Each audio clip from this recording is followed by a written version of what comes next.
Okay, are you ready? I've been ready for the past, I'd say, 35 minutes. Okay, but we were busy setting up technology, Yes. because now is the future. Hello, everybody, and welcome back to All Things Real Time, where this week I'm not going to wait an hour before I tell everyone that we are now on Spotify. I remembered this time, I'm saying it straight away. We're on Spotify. Everyone, go and check us out. And but no, I mean you can watch here or you can watch on Spotify. It doesn't bother us too much. But I do know a lot of people like to have it like on their phone while they're jogging or something. Is a common time for podcasts, I think, or like in the car driving, so you only need the audio. Anyway, Spotify can do that for you if you're too cheap to pay for YouTube Premium. Come on, bro. I don't pay for YouTube Premium Yeah, either. me neither. I'm also too cheap to play for YouTube Premium. Anyway, as always, this is Lorimbo, and today I'm joined by my small co-host, an important member of the society, Art. I love him. Thank We you. It's also a have pleasure Boss to in be the here. background, which he's gonna do nothing, but we're gonna shout him out anyway, just so he feels uncomfortable. Maybe thinks of leaving. That's objective anyway. Uh, so, what are we doing this week, Art? Okay, What is this new technology that we see? What is look, this? Is the this the future? the beard is getting grown out and scraggly. I'm aging at a rate I never before thought possible because the Stormgate servers have been unplugged. They've been turned off, maybe sold for scrap. Who knows? No, they'll be back. But for now, I'm stuck, and I've become so stuck. I've been playing Overwatch, which is not a good game, but Yeah, especially Overwatch 2. Could Overwatch make 2.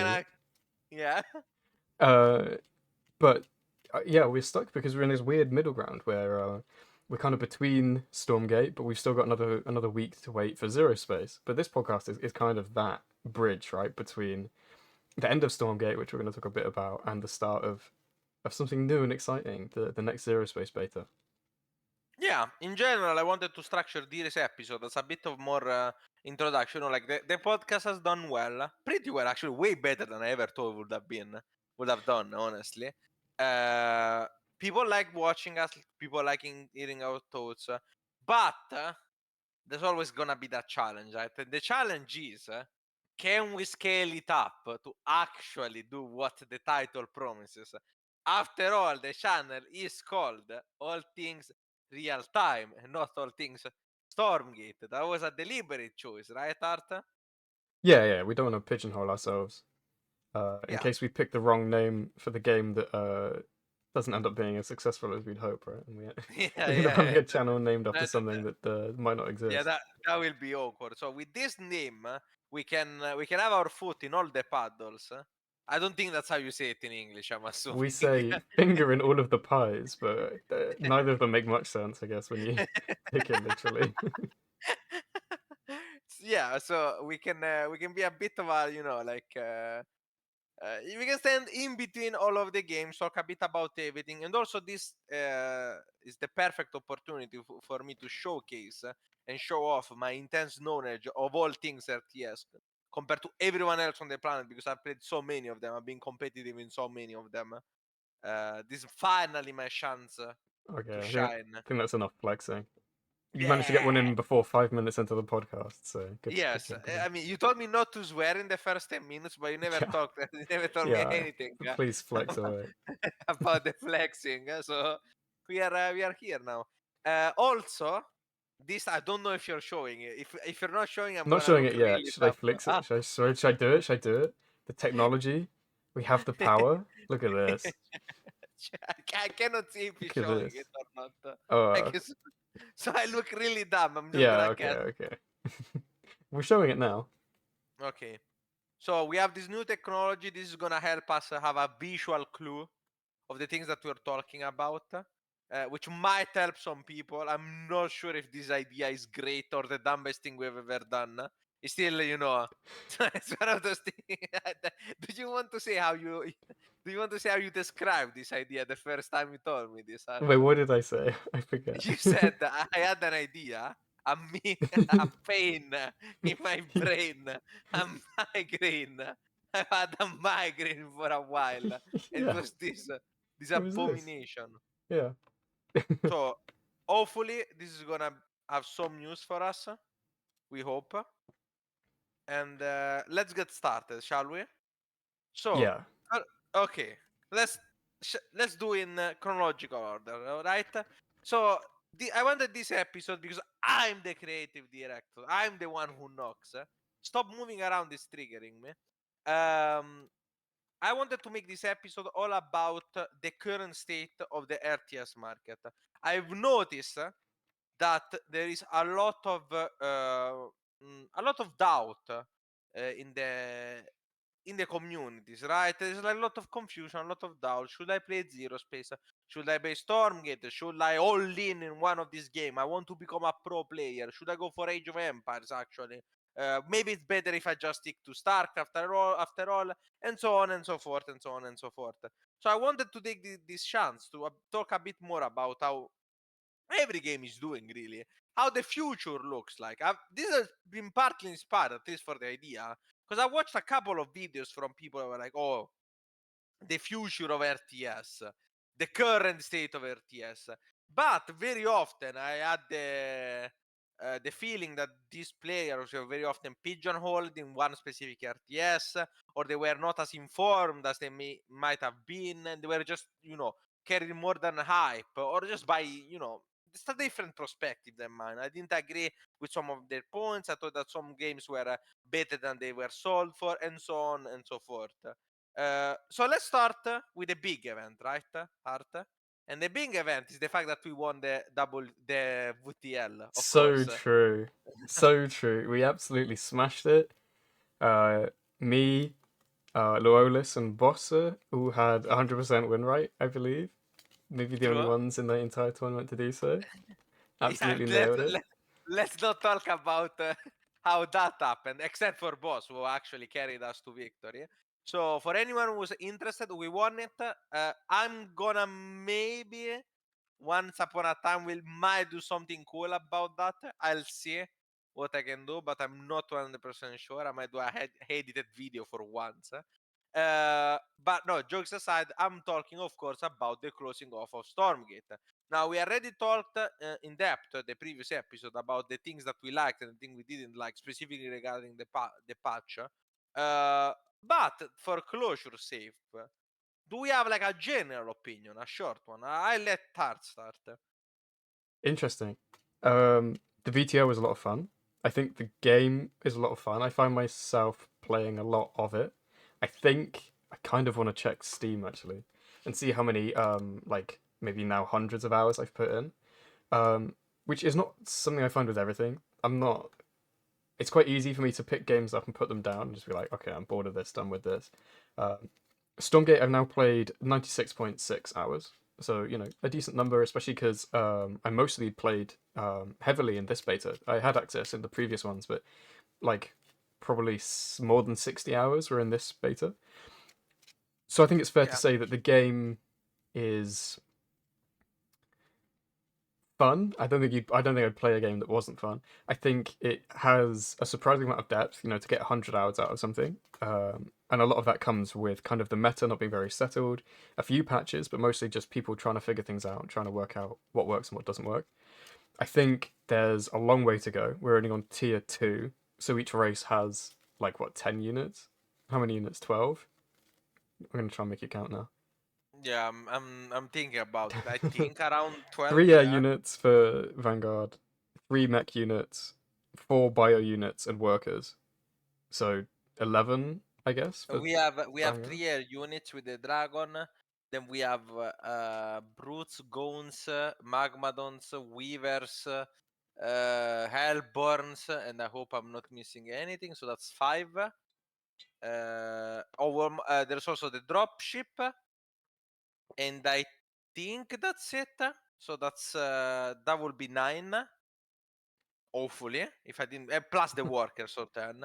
If you count that one, Yeah. uh, hopefully I didn't miss anything. Someone is gonna write in the comments. Ah, actually, you've. Okay, go on. Sorry. Anyway, there's not a huge number of units. I think that means that there's still a long way to go in terms of developing things and kind of, yeah, settling the game into how they want it to look finally. We're only ever playing up to tier 2, so like you can't really say, you know, how the game will look when it's done, because we're only really talking about the first bit of the game, of every game. Um, and I think even the interactions with among those units, there's a lot to be improved. Hopefully, they're looking into things like the pathfinding, um, the unit collision, which at the moment doesn't feel super satisfying to me. Though that's always really hard to kind of nail down. Um, and of course, some of the key mechanics we've seen them kind of get quite keen on a few of the mechanics, and really hesitant to change them. Let's say, versus some mechanics that they're playing around with and hoping to settle them in a good spot where they're fun and engaging and also interesting, I guess. All of that is to say that I think it's in a good spot. I think it's fun, but I think there's a long way to go. I don't think anyone Frost Giant would disagree with me saying that, hopefully. And before we get a cease and desist by Frost Giant, hopefully not. I said short, you're making it too long. That was way too long, yeah. Yeah, okay. I'll be short and to the point. In fact, I'll even put bullet point in this now new technology, which is art is conveniently not showing. So I'm showing it. I'm Stormgate, showing it. what do you say? So What do I say about Stormgate? Number one, feels a lot like SC2. So if you have liked SC2, this game is very similar to what the feeling was the same. The way the unit interacted, while it was not exactly the same, was the most similar out of every RTS that I played to StarCraft. So it's a very natural transition from StarCraft to Stormgate. But also the other way around, by the way. I wanted to point out that a lot of people were saying, wow, I don't know what to do now, blah, blah, blah, blah, blah, because Stormgate is done. Try it out StarCraft 2 specific, not Brood War. yeah, It's a and lot of most fun. people we know have gone back to StarCraft. Yeah, Yeah. it was very natural transition. Number two, scratches a good itch. That's not how you spell good. So about this, I will say there is not much to say about it. I do have ADHD, so I might have something into it. That might play into it. I played 350 hours. Now, as much as I have problems with certain parts of the game, especially collisions and the turtling and some of the meta, the designs of the units, I wasn't convinced too much by. The game itself, I have to admit, feels at least interesting, right? Like it's a game that you can play for a lot. Now, this is not something I say often because I've been uninterested in certain other RTSs, or some other RTSs have bored me much sooner than Stormgate. But maybe because it was the competition, maybe it was the thing, maybe it was just the complexity of the game, which was. But it wasn't exactly complex, not as complex as StarCraft. But it did feel, in a sense, there was the sense of wonder, right, of discovering new things. So that felt really good. That kept me playing a lot, and in fact, I've played a lot every patch except the last one because that one was not great. Number three, great. Well, okay, never mind. I just rethought. I was about to say great. Good tournament scene. So I had to, you might know, I had to change from great to good. So what do I mean? Especially for the stage at which the game is, aka in beta, it feels like there's a lot of tournaments already going on. Frozen has been quite supportive of of both official and unofficial or like from the ground up tournaments. Yeah, grassroots. Yeah. Yeah, grassroots, that's the word. Huge shout out to Adico for solo carrying, honestly, the grassroots scene of Stormgate and manage getting us a Wikipedia page too. So thank you, Adico. You were So great best. with it.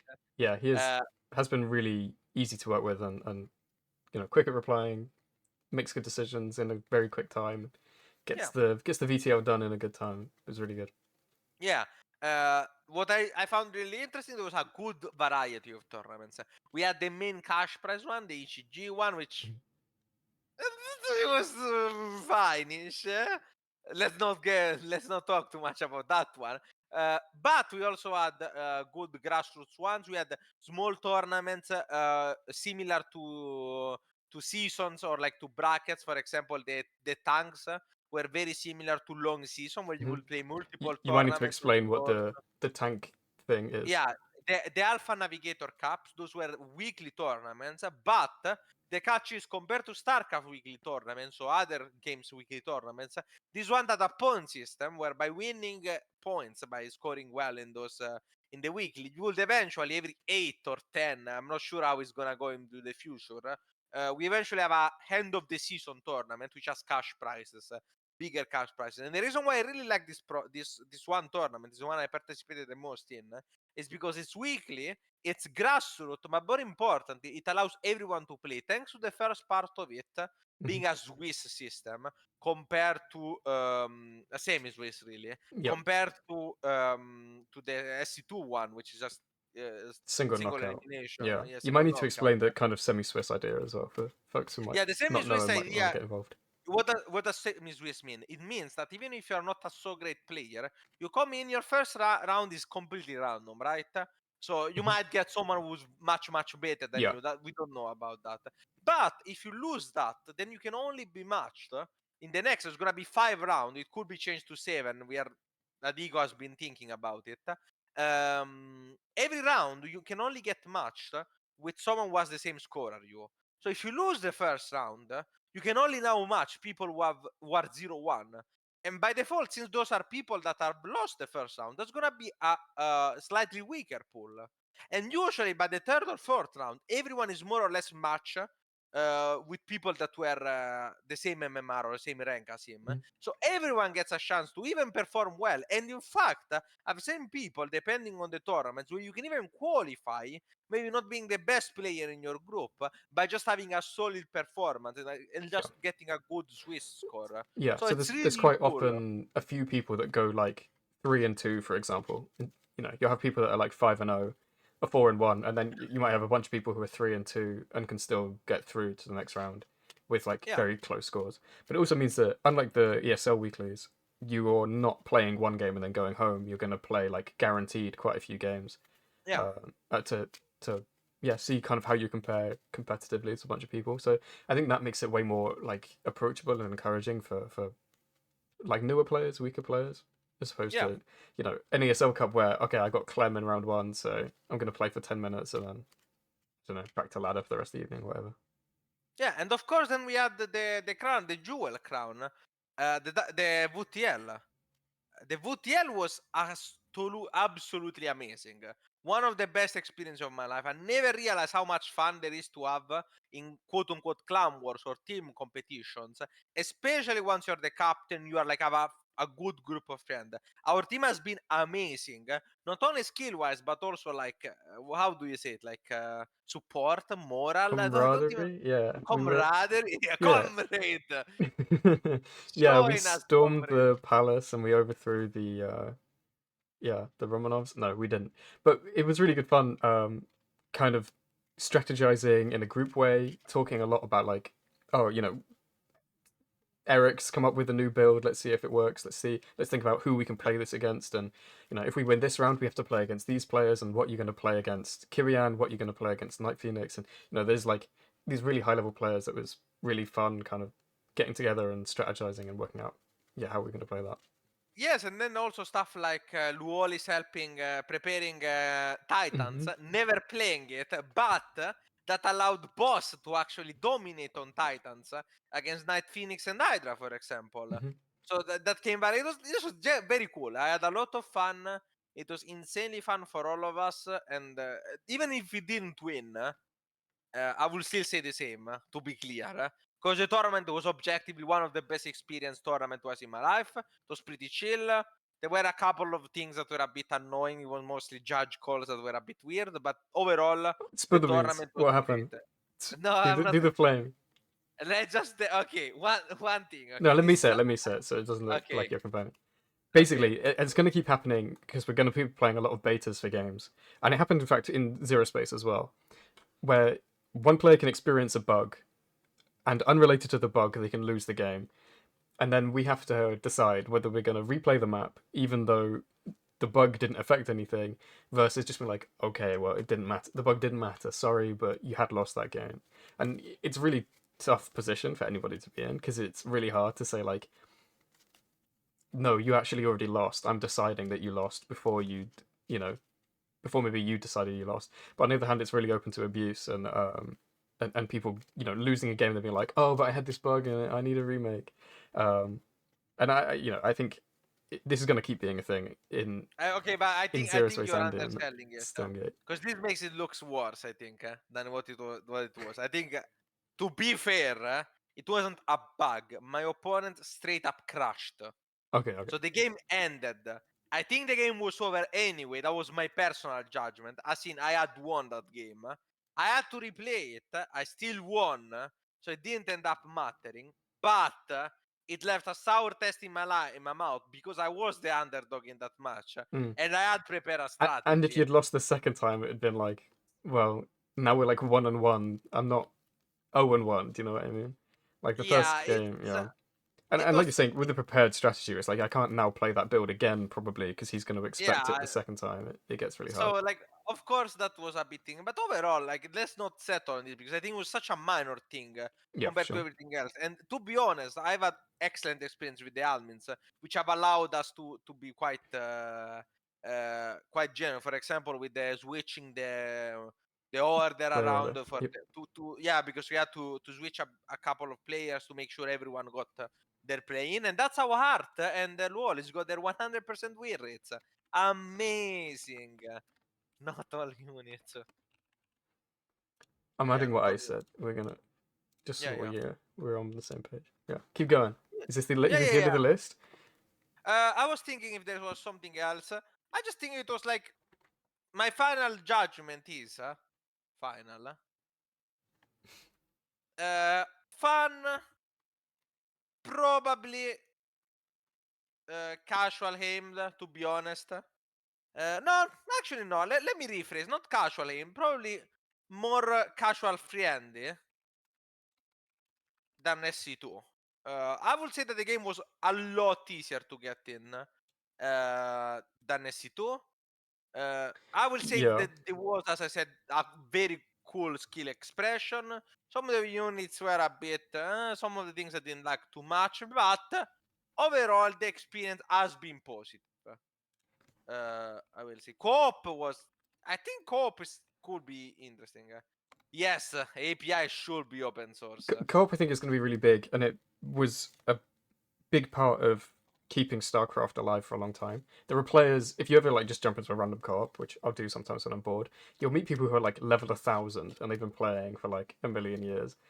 I think if we're all things real time, we need to be aware of those people too. Obviously, we're pretty esports and Yeah, of course. esports We have the focused, but yeah, co-op and kind of the casual side of things are really important to keeping a game alive by making it yes. financially viable. That's why I changed it because I don't think it's actually casual aimed in the sense that there is nothing to do in the game or the game is less skilled. What I meant by that is that compared to StarCraft, which has infamously a very steep, learning curve, a very frustrating experience at the start. At least that has been the case for everyone who I taught the game to, and it's been quite a lot of people because I do coaching. Uh, like Stormgate just felt like more relaxing. Like you just pop in, you do a game. I also will say, compared to this, I've I've thought about it, Hart. Mm-hmm. I think, this is the hottest take you're ever gonna hear. I think actually the MMR endpoint system is not bad at all. You changed your mind? I've changed. Well, I didn't exactly change my mind because I already knew that this was true. I just, after actually having tested it, the fact that points and MMR are separated, and specifically the fact that you reach the top points and to score like for the ladder, etc., you have to play a lot. Well, I think some of the calculation are absolutely horrible, especially the infinite MMR at the start of the game. Playing 2 games and being 20,000 is a bit ridiculous.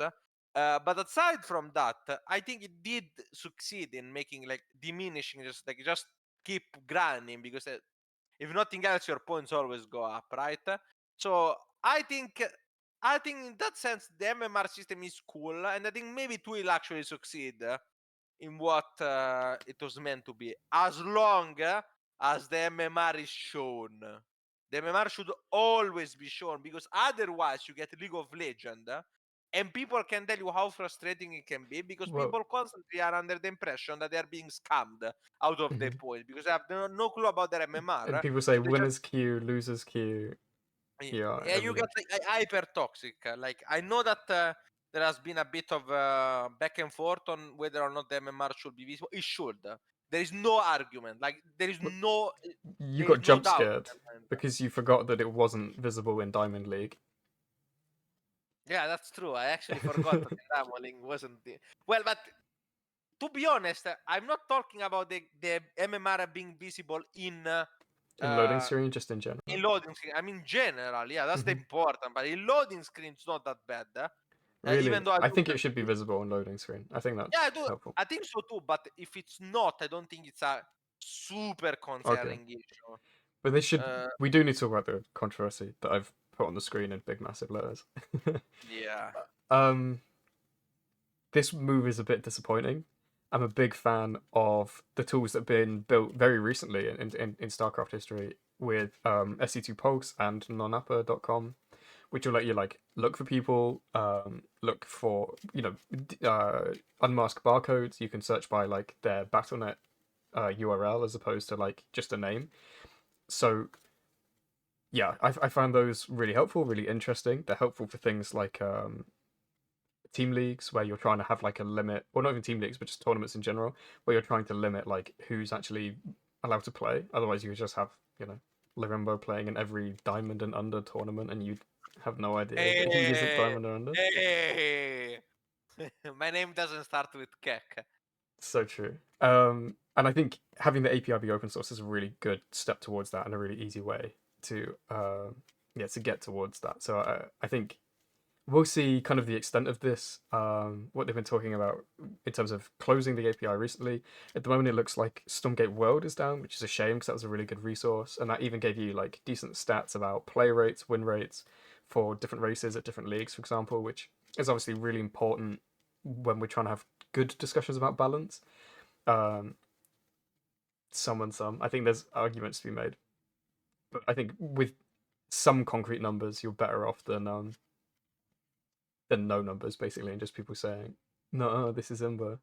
I don't Okay, know. well, the thing is, okay, I will try to give a more nuanced perspective than this. The problem that I have with it is that it's not very clear to me because they've been intentionally vague. There is no doubt in my mind that this was intentional.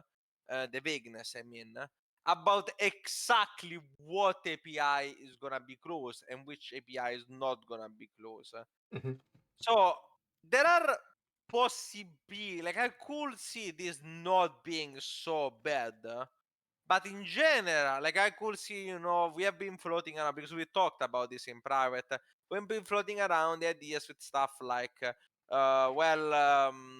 maybe it's gonna be Yeah, like some kind of AI coach who checks your replay and points out different, critical problems, right? So, for example, checks supply block or it checks production lacking, larva floating in SC2, etc. So that could be kinda cool. On the opposite end, you have I imagine stuff like the one that Nathanias was proposing, which tells you what your opponent likes to do. If you've ever played League of Legends, there's something called OP.GG, or Mobalytics, so there are 200 of these, and at that point, you get stuff like an inherent advantage for paying. Like you pay, and the program tells you, oh, your opponent likes to cheese, or your opponent likes to play this unit, or that unit. Now, of course, I don't think this is gonna be the case, but I could see a world. Well, Hart just put it as score screen cost money. But yeah, I could definitely see a world in which to get access to your statistics, you need to pay.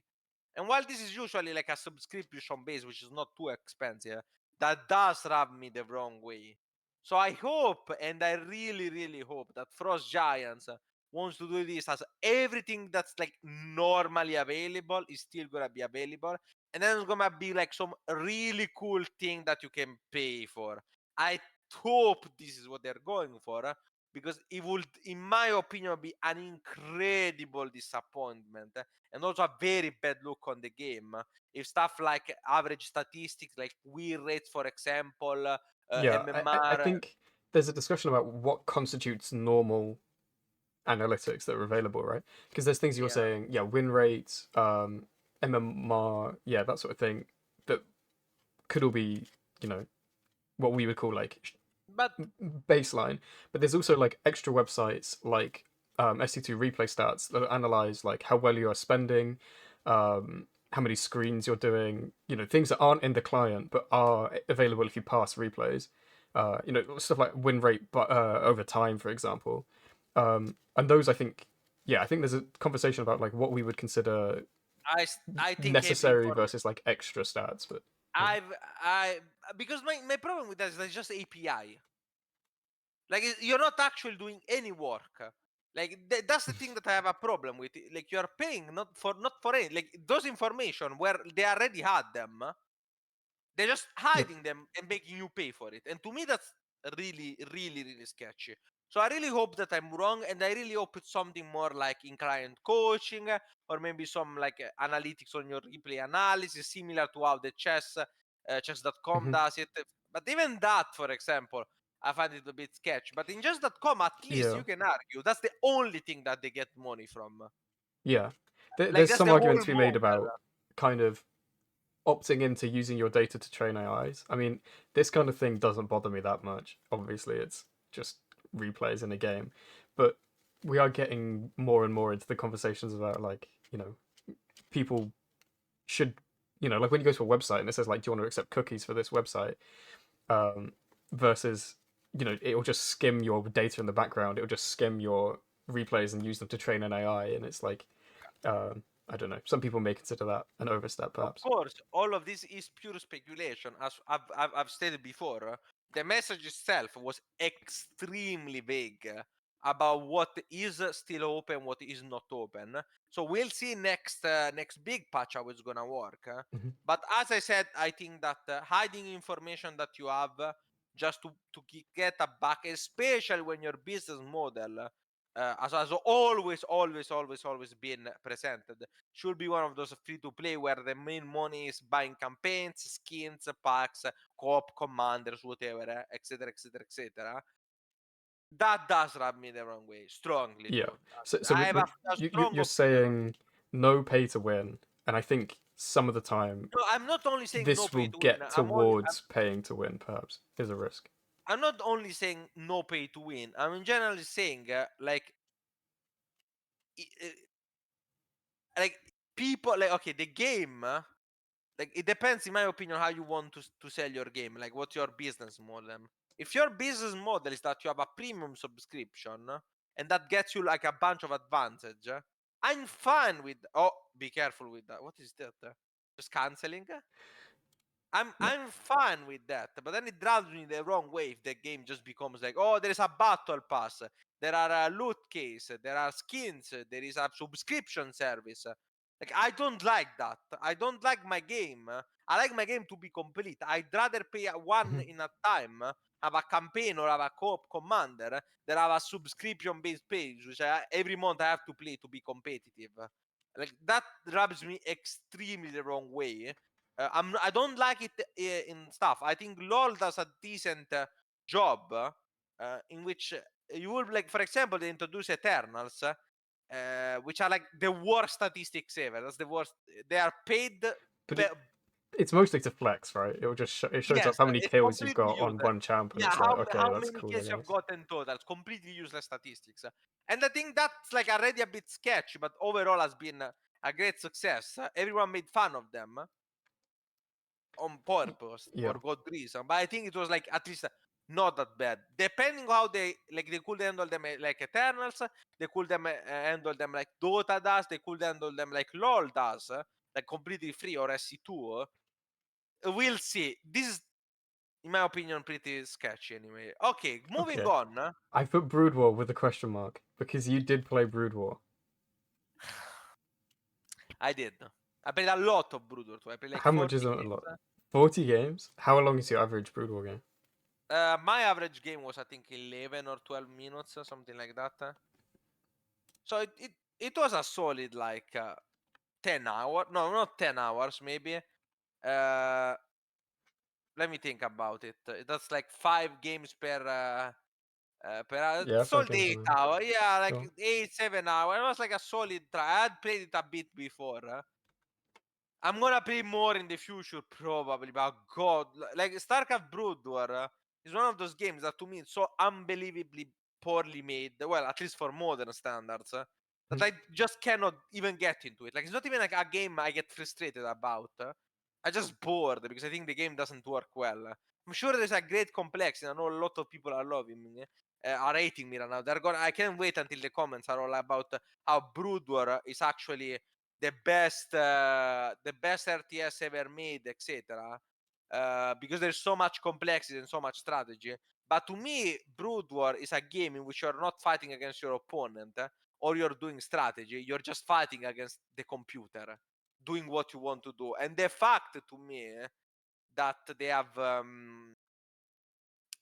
like when they did the remaster, they kept stuff like the no control groups over 12 units or the no production build over the control units because of that people wanted it. To me, that's, I'm gonna be honest, unbelievable. Yeah, Uh, I find it very believable. I think the core base. I think there are not that many new players playing Brood War. I think okay, doing no, actually, anything that yeah, would yeah, piss off the old base, where you'd be like, "Oh, we fixed all the problems." Those are not things that those people see as problems. Those people like those things. I think if you yeah. I changed think that, you would have had more people complaining that they've changed stuff that they liked about the game. I think. Yeah, I think it's Stockholm syndrome. Honestly, I cannot possibly phantom someone liking Brood War. I think the game is borderline unplayable. Honestly, I value feeling good a lot in a video game more than graphics, more than balance in a way. Uh, I like Yeah, the pure instinctual feeling of playing the game and feeling good. And yeah. Brood War is Your a game units in go which where you want them to do, and they do what they yeah, want you to do. Yeah, Brood War is a game in which you start to have fun after you have played the 200 hours of it. And to me, that's just that does I sound a lot just like Stockholm syndrome. The reason I put it on here is because people have this idea of a dead game. Do you think Brood War proves that games can never die? no, I disagree with that. The reason why I disagree with it is because I fundamentally, and this is a very interesting point that you raise. This actually gives me the option to talk about something that I feel strongly about. I fundamentally disagree with what people say is a dead game or how gaming die works. Right? So, what do I mean by that? What does it mean, Lorimbo? What I mean is the following: there's been a lot of talk in the video industry about this game being dead, that game being dead. StarCraft Brood War is dead. Age of Empires 2 is dead. StarCraft like Stormgate is dead on arrival. ZeroSpace is dead on arrival, etc., etc., Yeah, etc. RTS is dead. Is the thing you'll hear a lot of people say. They say MOBA has Yes, killed RTS. I think this is a problem of framing. So what do I mean by that? What I mean to that is that different games are gonna appeal to different populations, Hmm. really. Different fragments of population. They're gonna attract different people, and they have a potential market that is a certain size, right? To me, saying that StarCraft is dead because it has less numbers than it did before, or because it has less number compared to something like LOL, is an asinine take. It's like saying that my math textbooks is dead because it sold less copy than the ultimate romance novel. It's a it's a ridiculous claim because it completely misses the point that my math textbooks is a math textbooks and it's made for people who do university math like me. And the romance novel is made that so that anyone can enjoy it. Housewives. Yep. Not necessarily housewives. I enjoy romance novels. Stop stereotyping. What the fuck? I enjoy. I'm the biggest romance novel leader. You know that. Chinese and Korean romance novels mostly. Those are amazing. I love. But I would love a rich guy to just buy me a mansion because I'm so handsome. Fuck yes. but I I do agree want with that. you. I think a lot of people have this. Sugar Yeah, daddies hit me up. I think a lot of people have this kind of view that that genres or games can die, and I think Brood War goes a long way to kind of showing that that can't possibly be true. I think while you have people who are big fans of any one thing, they will continue to be big fans of it and won't be swayed. And I think StarCraft is two in particular is particularly interesting because it seems to have bucked the trend a little bit in that it's attracted quite a few younger players. People like But Cyril and Reyna are not very old, but people like Baby Marine, Clem is I'm, quite young, I'm not um, very old either. and then Fiant and Sebesdes, and we see basically continuing that the Zoomers, as they're malignantly called, Yeah, actually do and like this the is what game and do get the into the point. game. This is the point I wanted to talk about. The reasoning is that if you can talk about dead games, you might actually make a point about Brood War more than StarCraft 2, in my opinion. Why? Because, for all intents and purposes, Brood War has very little innovation in player. I mean, Hmm. you don't hear of new up and coming gigastars. Everyone who has played Brood War, especially the top players, from all I know, because I've checked, okay, I've checked quite a bit. Now, someone is gonna bring up for sure, is gonna be like a fucking single guy that has appeared out of nowhere, and someone is gonna write in the comment, Lorimbo, you don't know jack shit about Brood War. But I am saying from my limited information, from the research that I did, which was a couple of hours to be honest, because I did look into the top 10, the top 20, the top 30 Aligulac like things over the years. It seems to me like always the same players are playing. The top players are always the same. There is very little fresh meat coming in, and the game has a reputation for having a very core audience who doesn't play anything else and who just plays that and will forever play that.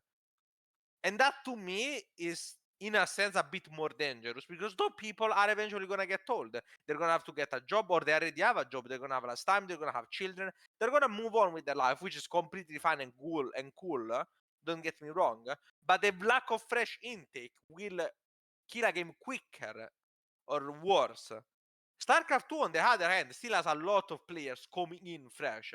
Now, I do think there could be a lot more done there, right? Because as I've explained before, one of the strong appeals of games like LOL, or even Dota, or even Fortnite, for example, is the fact that you open the game, you play one game, and you already understand perfectly what the game is about. It doesn't take you a fucking genius to understand how LOL works. It doesn't take you a long time to understand how Fortnite works. You watch Fortnite, and you're like, oh, that's cool. I can see why this game is fun, right? It's very impactful. It's very immediate, and I think that goes a long way for publicity. And in this sense, I do raise a banner, a good point for Stormgate and ZeroSpace that have been working hard to make the game more accessible Hmm. and more cool for people, just to get into, easier to get into. Hmm. I will say the onboarding is lacking currently still, and I think that's okay because we're in beta. But I think those things do need to be worked on in a big way before they go to like a broad audience. What I mean by onboarding is like a good tutorial that it explains enough of the depth without being overwhelming, but still covers kind of what you might say is, I don't know, the basics, but like um, the core mechanics and the core things you need to know. And StarCraft ended up doing that with like custom maps and that sort of thing, like a StarCraft Master, which teaches you how to like stutter step. Because only even actually way after I started playing in WoW, that ended up being like new tutorials for for like each of the races individually on. I can't even remember the map, but do you know the one I mean, Lorimbo? Have you played it? No, Okay, there's like which is tutorials that weird. only came out in Legacy. Are you sure about that? Yeah, I think I am. Oh, actually, I do remember because there was a bug that broke the speed running on one of the tutorial where you could spam with two hatches to have double as many drones, and that was problematic. Now I do remember that. No, I wanted to point out actually, Age of Empires 4 and Age Hmm. of Empires 2, I think, have something called the Art of War, which Hmm. is basically teaches you a very simple, basic build order, which is actually like playable even until a high level. Yeah, and that's exactly what I mean. It's like we need um, a good intro to um, like here's how you play the game, quick enough that like everyone gets it, but Yeah. not so overwhelming that we're missing No, but I was talking about loads of context. Yeah. I was talking about something slightly more nuanced than that. Not even just a tutorial, but even just watching the game Mm-hmm. should kinda make you understand how to play. In a sense that when you watch, or at least give you a reason why to play. StarCraft has historically been a bit bad about that, in my opinion. Because if I show a match of StarCraft to my father, he will not understand anything that's happening. Do you know In I've fact, shown my dad and he I, says it gives him motion sickness and he can't watch it. no, I showed my dad, and the best way that I could explain it to him was take a look at this number with a bit of exception. That's like score, and the number was supply. So the player was the bigger score, He's ends usually up winning. winning. Yeah. Is usually winning. Now, of course, that's very incredibly misleading, but that's the best way because my dad watches like standard sports, so the score system makes a lot of sense to him, Mhm. right? So I think Stormgate already is better in that sense. If nothing else, hard because they have quite Because nailed the it's more theming. readable. Oh, well, the readability still has something to work on. That's what I was gonna say. Yeah. Yeah, but it's both ZeroSpace and Stormgate have this problem. But at least it Mm-hmm. feels a bit epic. Mm-hmm. Like if you like the Magma or like stuff like the Airborne, the Magma, it's very immediate. Or even better for ZeroSpace, which we're gonna talk in a second about. We Yeah. have the heroes, Yeah. and A those lot of the I think. hero abilities like look awesome, and then when he hit, they like do a lot, and very immediately you're like, okay, I get it. That was big, and it did a lot. Yeah. Oh wow, that feels cool, etc. I Moving on. think I was okay. Yeah. Last one. Last one. To your point about watching, Stormgate have always said that they want spectating within the client so that people can like see pro games in the client as soon as they Yes. open up. And already, I think lobbies allow 64 Players. spectators. Yeah. Yeah, um, and there's only two-player maps, so you know you can have 62 people True. watching, I guess. Yeah, So yeah, that yeah. But seems the to other be thing, a big kind of point for League them. of Legends used to do that. Oh my god, it was so cool. It was so cool. You open, I remember this clearly, season 3 or season 4. Hmm. You open the client and you have it was so cool. So first off, they will do interviews with the pros, or like as many guys about a champion with the pros, and the pro will just talk about their favorite champion, why they liked it, and how to just play it like very shortly, very briefly. And it was like a bit of an interview. It was very short, like 5 to 10 minutes. I still remember to this day. It's been 10 years. I'm gonna find it. The Rapid Star Lux video. There was a player called Rapid Star, and they had like a showcase about Lux. This was so impactful to me. Pro player pick. That was the name. 2 minutes. Rapid Star picks Lux. Such a cool concepts. Like these were so cool. And in the bottom right corner of the screen, you had good matches played right now. It was just a bunch of challenger games. You could click a button and immediately be in a challenge game. You could see the pros play. Unfortunately, they removed it because they are cringe lords. I genuinely don't know why. I think it was like technical issue. This might be much harder to implement Can you than we still think. spectate your friends on League? Because I always remember like I would log in and my friends would Yes, already you be in a can. game, so I could just like right click spectate and I'd see like how the game's going, what champ they're playing, what they're up to. Yeah. Yes, you can, but it's still 3 minute delayed, of course, to avoid abuse. Yeah, of Because course. I that's think that's always fine. there. And I think if we had something like that in Stormgate, people would be fairly happy with it. Yeah, I think so too. Because like then you can watch people like play on ladder. You can watch Sarah, well, the equivalent, right? You can watch partying. You can Boss watch me. Boss is the several equivalent. Yeah, boss is the Sarah equivalent, of course. Uh, no, keeping on with the theme of vintage RTS, actually, I wanted to shout out something that was interesting to me, which was Age of Empires 2. I think Age of Empires 2 did a lot of a better job than StarCraft Brood War. First of all, because it's still patched, unlike Brood War. So, Yep. actually the game has stuff. And moreover, because they have been willing to make quality of life improvement. I know, this sounds insane. Now, Age of Empires 2 has The problems. Brood War mind cannot comprehend quality of life. Yeah, quality of life is something incomprehensible. Age of Empires 2 has done a lot to market himself as a more approachable game than I do, and I think it has worked. I think the game is way more approachable than it used to be. Builds are more widely available. There are a bunch of cool content creators. I've had the pleasure of having a small conversation with the Viper through a Twitch chat in which he knew me. That was so good. That was so cool of him. I actually got emotional. That such a legend knew of me. And yeah, I think the game was just genuinely cool. Now, granted, for all intents and purposes, I think Age of Empires 4 is better than Age of Empires 2.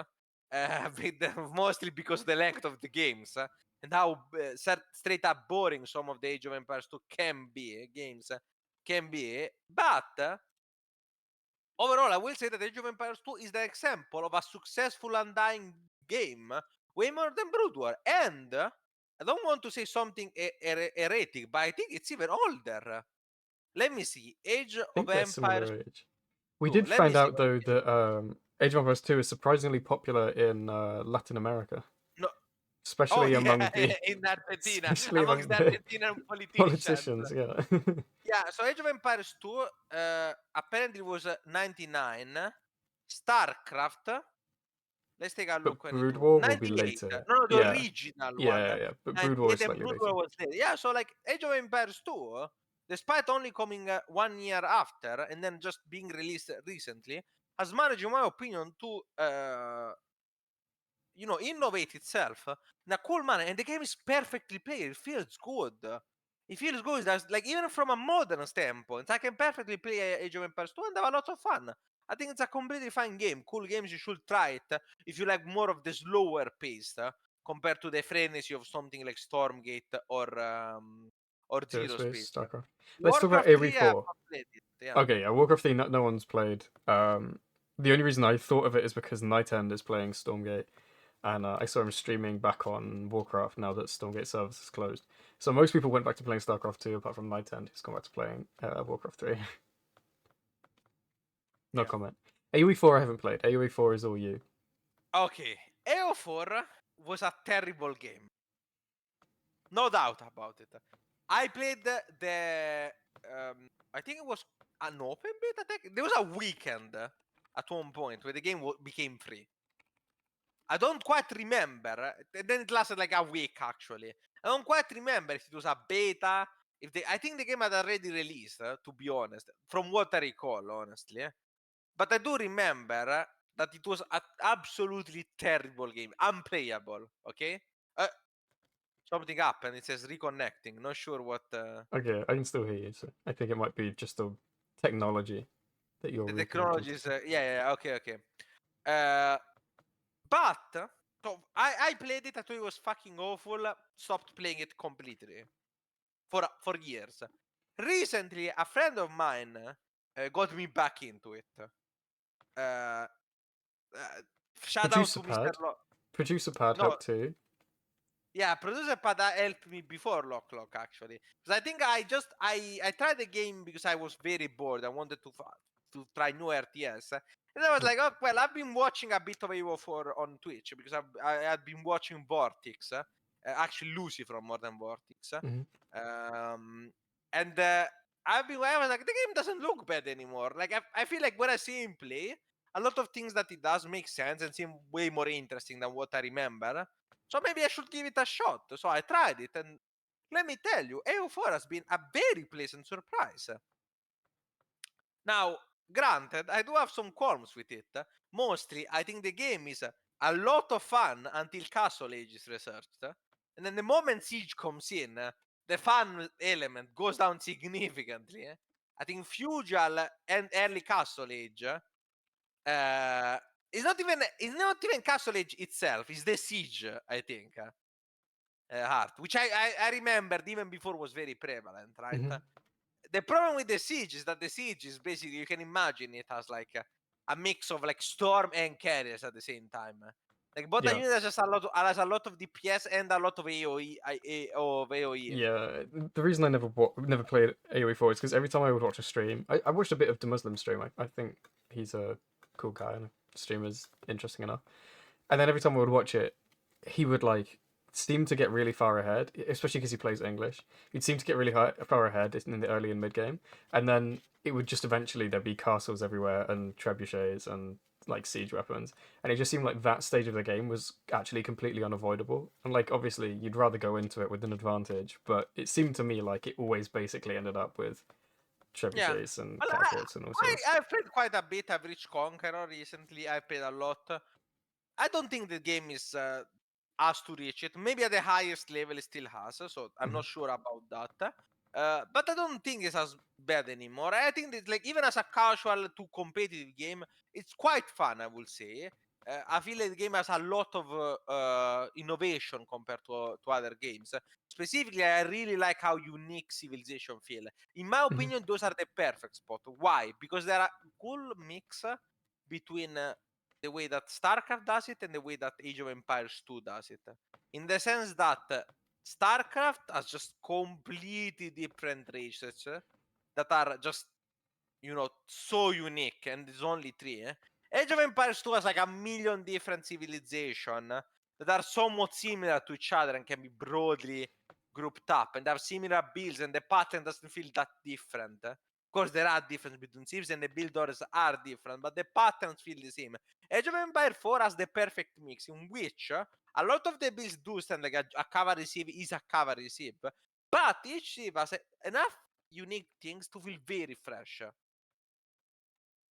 So that really intrigued me. It was very cool. Also, the macro is much more complicated than a Stormgate or a StarCraft 2. And Mhm. this, in fact, most of the game is playing around your macro, scouting and making decisions, more than actually microing. I think the macro is takes a back step, and I found it kind of refreshing, quite interesting, to be honest. So Age of Empires 4 gets a very good mark for me. I would say a solid 8 or even 9 out of 10. Very enjoyable time. Will be a 10 out of 10 if you remove Castle Age and Beyond. Might be a Insane. controversial opinion. Not gonna Yeah, lie. I think it is a controversial opinion. But I do generally do think that I think making like Dark Age slightly longer. Because right now, from my experience at least, Dark Age is completely useless. Most games just go to Feudal Age without a single thing happening. Like unironically, Mm. nothing happens. It's Like there is kind of like the like when they moved from 6 worker to 12 worker starts, because like no one yeah, did it would be anything for six similar, but workers. instead of moving to feudal, because I think that accelerates just getting to castle age, which I think is the worst Yeah, part of the game. I think we do the opposite, right? So we make dark age a bit more important. Maybe, well, I don't have enough balance stakes, but like just as design, I would be interested in seeing how that plays out. That's just a thought. Nothing. I'm not too serious about this. This is not my ultimate design dive episode on Dark Age, so please don't come at me with Lorimbo terrible stake on Dark Age. we're ready for your terrible takes on Zero Space though. Can I start? Yeah, sure. I didn't play any Zero Space because by the time that I actually got access, the game had already been running for several weeks. It was my own fault because I was foolishly seeing family over Christmas.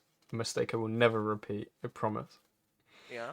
Which meant that by the time I actually got to play the game, it had been very. I don't want to say solved, but we were like pretty deep into in terms of like people knew what was going on, people knew how the units worked, I and then coming into that, I had no idea, so I was dead in the I think water. I think you were lazy. So what a waste of a key.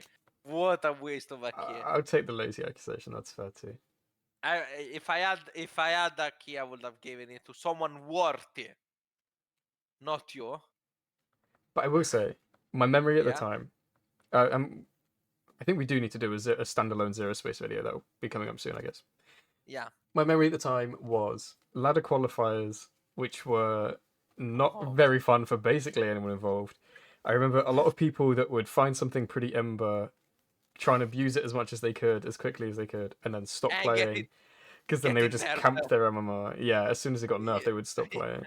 Yeah. Yeah. Okay, so first off, what to say about Zero Space? We're talking about the past Zero Space, Yeah, briefly. yeah. That's what I'm talking about. Yeah.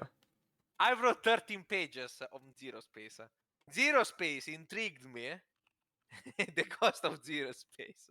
Fast. the manifesto. ZeroSpace intrigued and tilted me so much. I wrote a fucking Una Bomber manifesto start for it. I was so annoyed at some of the things. So the manifesto. Wait. Let me find. Can I find it actually? Yeah, it'll be on your Google Drive. Yeah. Google Docs. Let's It see if I was can find. 13 pages. How many words are we talking here? I think like 7,500s, something like that. It was. Yeah, it was It long. was. It was long. Yeah, I found it. So the title is Lorimbo's incredibly long and tiresome rant about ZeroSpace, community, life, God, the universe, and everything. So it starts But with half of the length dur- is on the title there. yeah. During the past 2 weeks, I've played 100 hours of ZeroSpace, playing a decent amount of all three races and reaching over 1.9k MMR, and I fucking hated it. So, how high was 1.9k? I'm guessing the website is not still up. But uh, 1.9k, where did you finish in the like ladder qualifier with that? well, I've technically finished 13th, Hmm. but really it could have been anywhere from like top 5 to 13 because everyone was 1900. Like that was the top Yeah, MMR. There were, I think, 3 people over 2000. yeah. And probably one of them So was Scarlet, who didn't yeah, get. Yeah. yeah. So that 1900 was basically the highest rank you can get, except for the super top, which was basically Eraser, Vortex, and that's about it. I think. Maybe B was that high. Maybe I don't really care. I don't remember honestly if B was also that high. But yeah, it was very high. It was the highest rank. I was competing. In fact, I ended up in the top 8 of the world in the tournaments. Hmm. So I competed and managed to qualify through the ladder qualifiers. Okay, let's start with the. Let's do the bitters part of the pill immediately. I think the game at the start, the moment it came out, it wasn't great. He had a lot of problems, a lot of bugs, a lot of lag. Weak start. I I had a lot of troubles with some of the units, how they moved. I had a lot of problems with how the economy worked. Everything felt unpolished, or rather untested. Now, this I don't think was a problem overall. Like in retrospect, was not much of a problem because it's clear to me now that this was genuinely the first time that more than like 10 people played the game. Yeah. Like we'd Like, seen Clem and Scarlet play it a little bit briefly at Atlanta, right? And then it was straight into like thousands of people getting access. I don't think it was 1,000. Was it not hundreds? I think the total number of people came out to be around 6. I don't remember. I don't want Okay, to say that sounds about right actually. Trying to like think. I think around 600. I think. I think. Um, so the game started off very weak, but it had one big advantage, which I think is really important. The team of ZeroSpace was absolutely cracked. These guys were fucking serious about RTS. They were not joking around. So what I mean by that is that they immediately got to work and fixed a lot of the issues in the first week already. A lot of the balance was changed constantly. Shout out to Scarlett for doing a very well job with that. So while my first impression of the game was absolutely dreadful, by the end I actually quite liked the game, quite a bit. So people who know me have known that I was complaining about it non-stop. I couldn't believe it. How frustrating it was. How frustrating. Yes. So, but towards the end, so at the present, right before the thing, I quite enjoyed my time towards the end. I think the game was getting to a point where it was actually, if they let it go for like 2 more weeks after the tournament, I feel like it would have been a great play. I think the fact that the tournament was at the end Mhm. compared to being in the middle was not the play. Because I felt like a lot of the enjoyment was the moment that the tournament went off, like the pressure, because another problem was, and this was a really big problem, I think the ladder qualifier ruined the game so much for me. Because it was so stressful to have to compete for those top 16. Especially because everyone else who had competed, like you can check the top 16 player, everyone except me has a Liquipedia page. Everyone except me is already an accomplished player in another game. I'm accomplished in almost every RTS, but not accomplishment as a pro player. These guys were like people like Elaser, Clem, Nercho, Harstev. I'm talking pro players, or B, Vortix, Lucifer. I'm not talking about myself. I think I proved more than enough of my qualification by Grandmaster, the 2.1k on Stormgate, 90k, like on every game that I play, Conquer and so on. But these guys were pro players. There's a big difference between a top player and being an actual pro player. The two things are not the same. Yeah, like how many people have become StarCraft GM in the lifetime of the game? It's like tens of thousands of people, maybe. But the number of Yeah, people that are like memorable Liquipedia certified pros is not that high. I would say maybe 500 at most, if I had to guess. It kind of depends because Liquipedia is, always a bit weird with how what the requirements Yeah, that's for sure. for joining in are. But overall, I will guess around that amount, right? So to me, that was very very stressful. I've talked about it. In fact, my first 2 pages talk about how um How please a little never again do a ladder qualifier. yeah, like it was just uh, so depressing, right? Also because every time there was a new cool strategy, I couldn't try it because I was afraid of losing MMR. Or if I found a bust strat, I couldn't talk about it because otherwise other people Would do would it and use try it. to abuse it. Yeah. Yeah, like it was just very very stressful, and like I don't know. I think that part was the worst part. But the game itself, by the end of the thing, was quite. Quite pleasant, I would say. A lot of things got changed. The balance improved a lot. I do still think that a couple of things were problematic. I'm not gonna lie. Specifically, well, while I didn't care too much about the balance, some of the designs of the races, especially the economy interaction, so one base Okay, versus two base versus three base, let's was talk about a the bit. economy. I did write weird economy on here. Let's talk about it. Can I try and explain it, how it works, basically? Yeah, sure. Okay.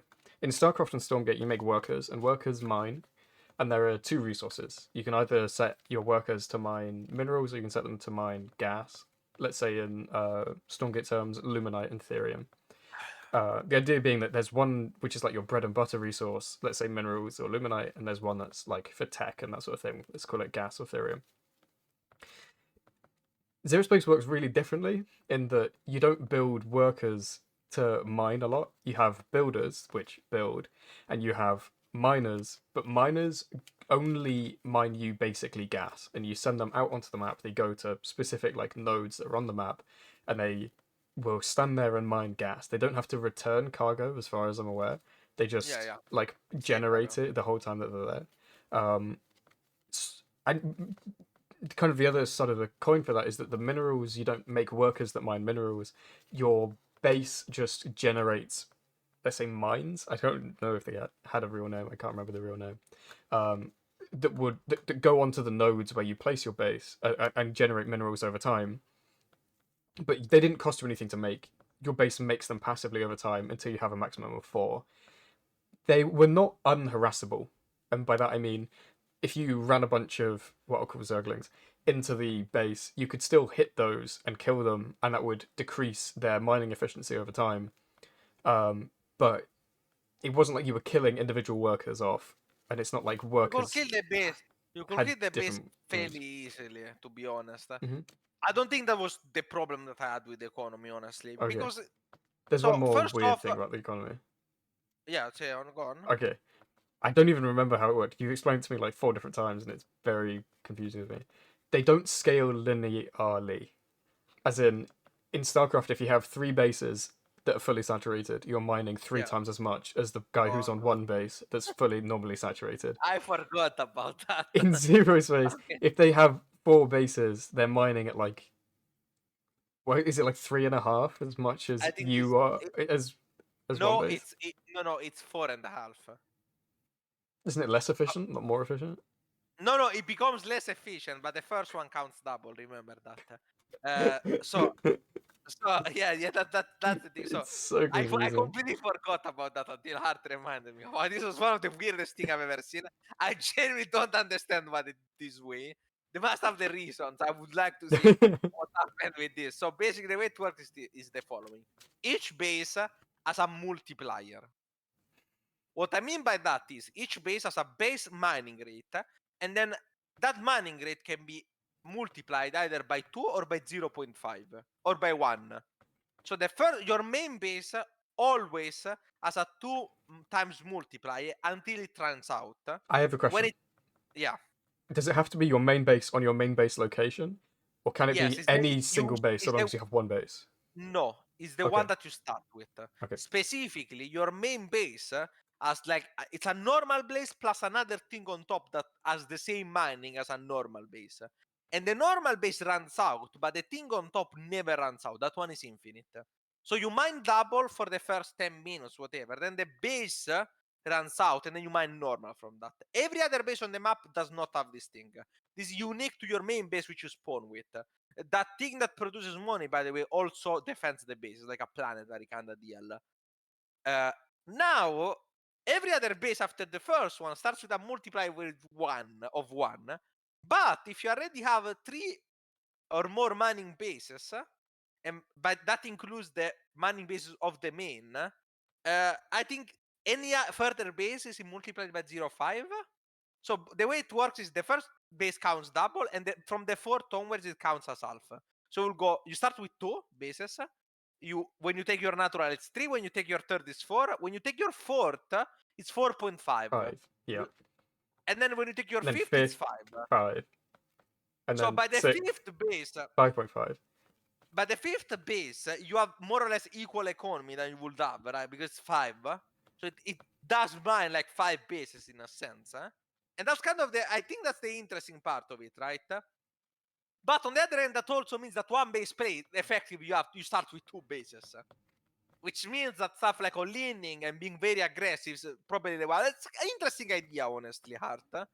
I feel like there's a It is. good amount of stuff, but it's But really weird. we did previously talk about onboarding and getting new players into the game and explaining mechanics, Yes. and this is, in my opinion, Giga not helping to like But make that understandable and easier for new counterpoint, players. this is very minor. You don't even notice. Yeah, of course. In fact, I had to tell several of the top players did not know this. I had to tell Reaper, I remember, that it I had was to like that. explain that like the fifth base is only a half base. Yeah, yeah. It's very I odd. had to I had to tell a couple of people this. I will say on the opposite side of end, and this is what I wanted to talk about actually about Zero, Mhm. because I've said the negatives a lot, but why did I like it? Because it's honestly one of the coolest idea I've ever seen. I don't know how they pulled it off, Art, but they managed to play a game that's like a weird mix of a MOBA and a RTS. Now, I know that they will listen to this podcast because they're elitist, are gonna say, "Ah, no, not the MOBA. I'm a RTS player. I hate MOBAs. MOBAs are for scrubs and noobs. There is no skill in playing MOBAs." But first off, that's just not true. MOBAs are really interesting game design. Quite like them. I played a lot of them. I played them way for way longer than I played SC2 actually. Uh, I think that the mix works extremely well. It's so weird because it's like it's just natural transition, right? Where you're like you start the game as a MOBA with Mhm. a hero, a low amount of units, the economy is really simplified. Another very cool thing that helps you get into the game is that you can streamline your build order, as in you can pre-do everything. So if you want to build a depot and then a Raxa, you can shift click. Even if you don't have the money, you can do that. You can queue up as many units as you want, and the cost is only paid once the unit is starting to produce. Unlike But StarCraft, for but not like example. Brood War, where if you don't have the money when it tries to start the building, it'll cancel the Yeah, building. yeah, yeah, yeah. Yeah, that's no, it actually waits for the money. It'll wait for the money. And considering the fact that the builder doesn't do anything else, it just builds. It's not a worker. You cannot mine with it. That allows for a lot of cool things like So, scouting with it. yeah, the Or idea is that you're, instead of microing your workers or whatever and trying to optimize your build order, get all your buildings down in the right times, let's say, you're instead like microing your hero, being active on the map, skirmishing really early, yeah, choosing which route to take to clear the towers and like especially level with your the hero. towers. Yeah, Especially with the towers. you're gonna Like need to that is a explain the lot. towers because a lot of people Yeah, the haven't towers seen are. them. Yeah. So first off, I need to introduce something. Uh, ZeroSpace has a talent system. A talent system is a system which you gain XP passively, and you gain more if you hold the crucial points on the map. They are towers. They work exactly like any crucial point in any game ever. Like you stand on Sacred top of it for sites, a while. Zernaga towers. Yeah, Like you stand on top of it and you gain the bonus for a while, and until your opponent conquers it, you have the bonus. The sacred kite, it works exactly like the sacred site. It works exactly like I don't know, like the team game objective in Overwatch.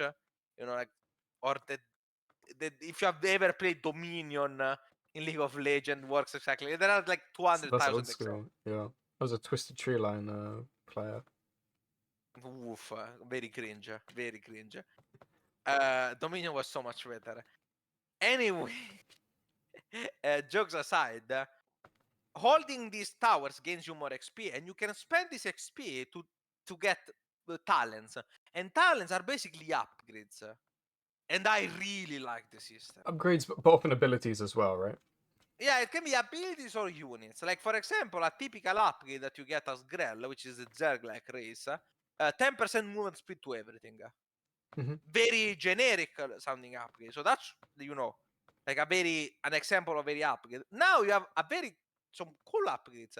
For example, you can get quite early an upgrade that makes every unit become invisible if you stay still for a while. That upgrade quickly proved itself to be first broken, then not so broken, then it was like that bunch of meta gaming around that. But overall, I really liked that because there was so much cool stuff that you could do, and the upgrades were really, really cool. Some of them were a bit uninspired, but a lot of them were like, oh, like you get this powerful ability that you can use once, but it's really, really good. Or you can you get more damage on the max, and of course, you also have the upgrades for units themselves that you get from buildings, just like a normal RTS. These are not only, you don't only have talents, these are two different kinds of upgrades. Um, Yeah. like very interesting So it's also like the upgrade adrenal system. on your lings, but also like a Kerrigan ability from Yeah, yeah, the yeah, Hearts campaign, yeah. And let's say. even the upgrades were more similar to stuff like Dota in the sense that they're mutually exclusive. Hmm. You cannot get every upgrade. So, for example, with the links at the start, you had actually, I do not remember the two upgrades because one of them was so much better than the other Yeah, that it was but, pretty but okay. but basically, it's not one tree. There's multiple trees, and Yeah, yeah, yeah, yeah. picking For a couple example, will for lock the a different one. Ravager, you could choose either to have a slightly bigger bile, so slightly more damage. A bile is basically fuck. How do I explain Yeah, it? It's don't call it Ravager. Explain what it is. it's called It's like a Harbinger. crab. Yeah. Harbinger, and what it does is it shoots, and it has an ability that you can cast to deal damage in an area that you choose after 3 seconds. So you cast it, there's like a bubbly thing that comes over from the ground, and your opponent has to dodge it, or they will get damage. So you could choose between making the bubbly thing slightly bigger or giving the Harbinger's 15% damage reduction. And that was an interesting choice. Why? Because the damage reduction is better if you're just a moving them. But the science increase when used properly can be more powerful, right? So it gives you a very interesting choice between having a slightly worse upgrade that gets his value always, like in a very steady manner. It's just 15% damage reduction, right?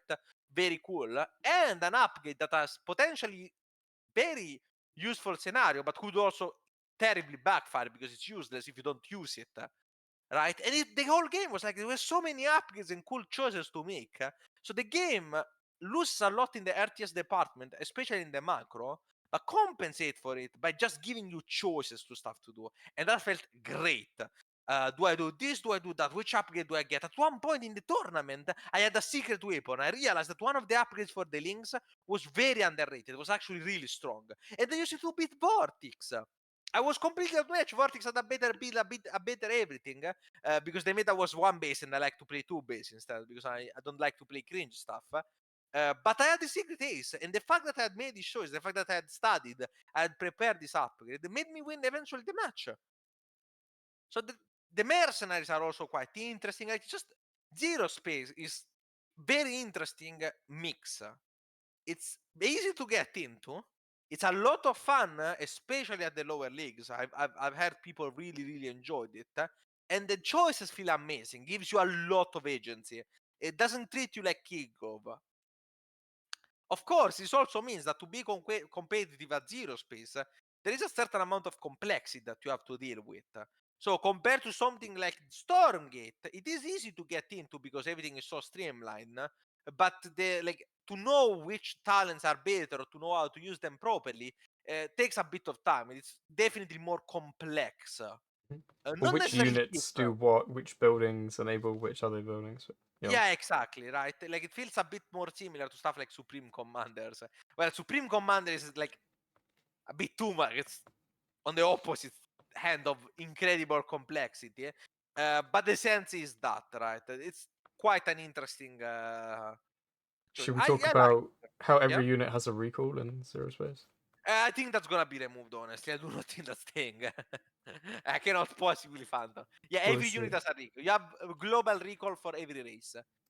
Some people like it. One of them was very busted, in my opinion. The Protectorate one was very busted. But yeah, I mean, I cannot possibly phantom that staying in the game in the current in that variation. I think it's gonna change. I think this is gonna be one of those things like the one supply roach, where in like 10 years we can make a video how StarCraft how Zero Space used to be in beta, and we talk about this. And, Yeah.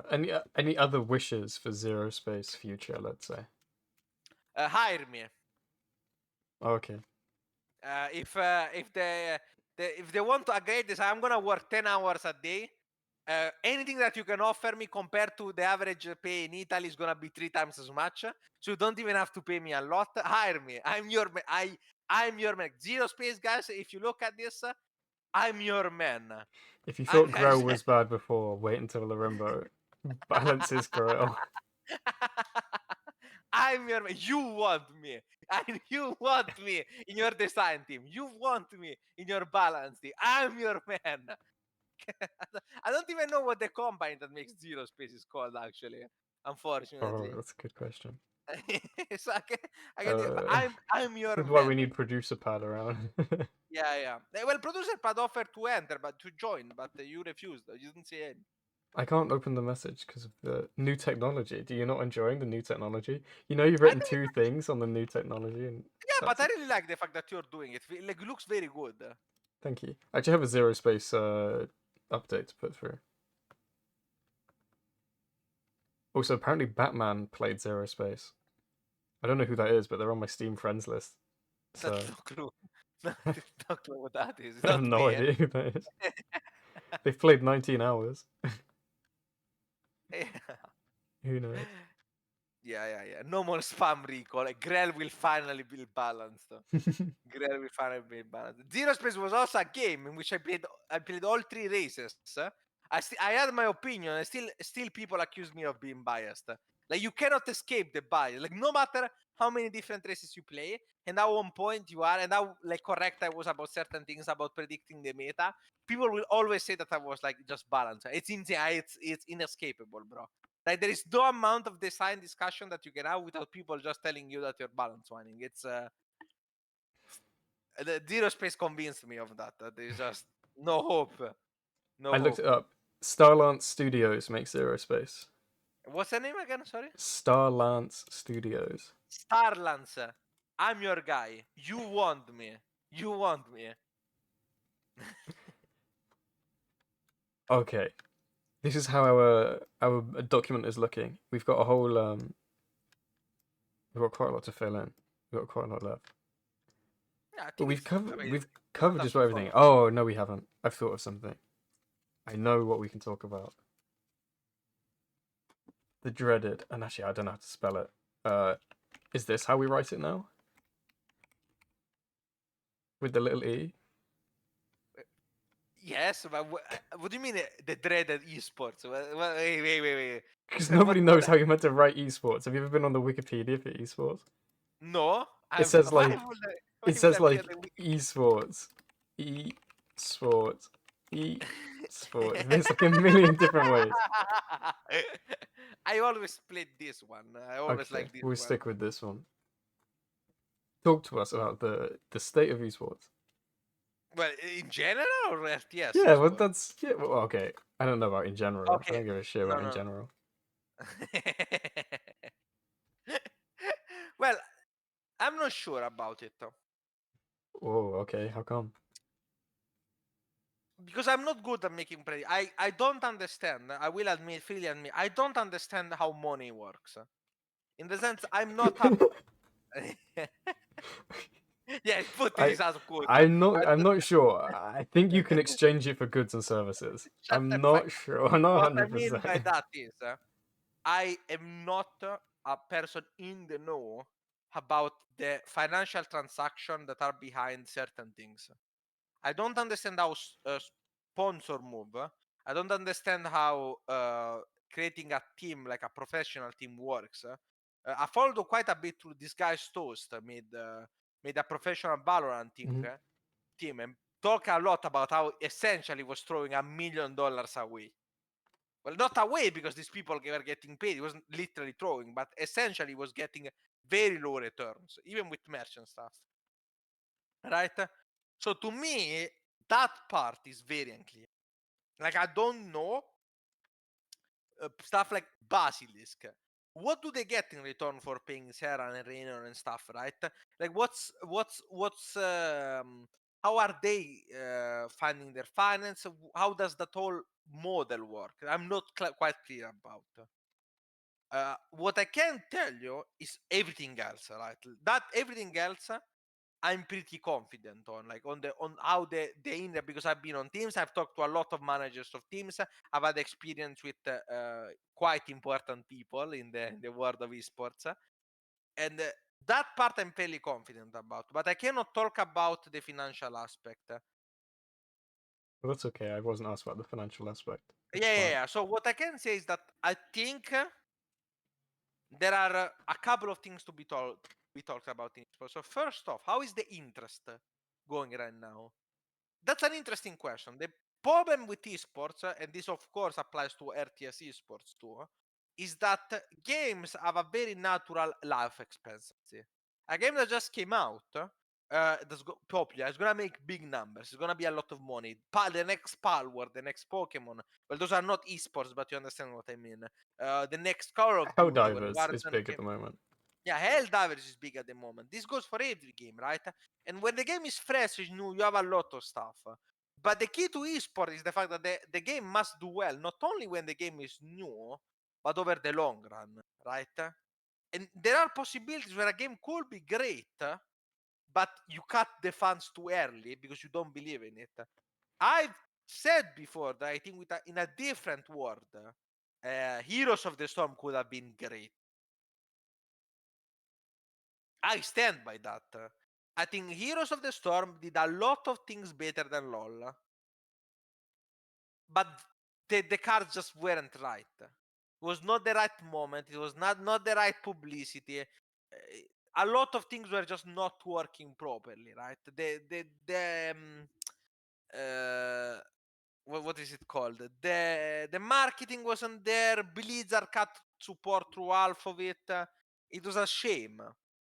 And I think in general for RTS this is the same problem, right? Like Stormgate, for example, or ZeroSpace have a job to do. They want to sell their product, right? And if ZeroSpace is going for a paid model, so well, you have to pay the game, right? Which of course is gonna cut your player budget, of Mhm. course. Not as many people are gonna try the game because it costs money. I mean, it's I think self evident, right? But on the other hand, you have a somewhat guaranteed return, right? So you can do the game. The game can last like a couple of years or maybe 10 years. I don't know. I don't want to put words in the team before, especially while I could be employed. Please, Mr. Starland Studios, please think about it.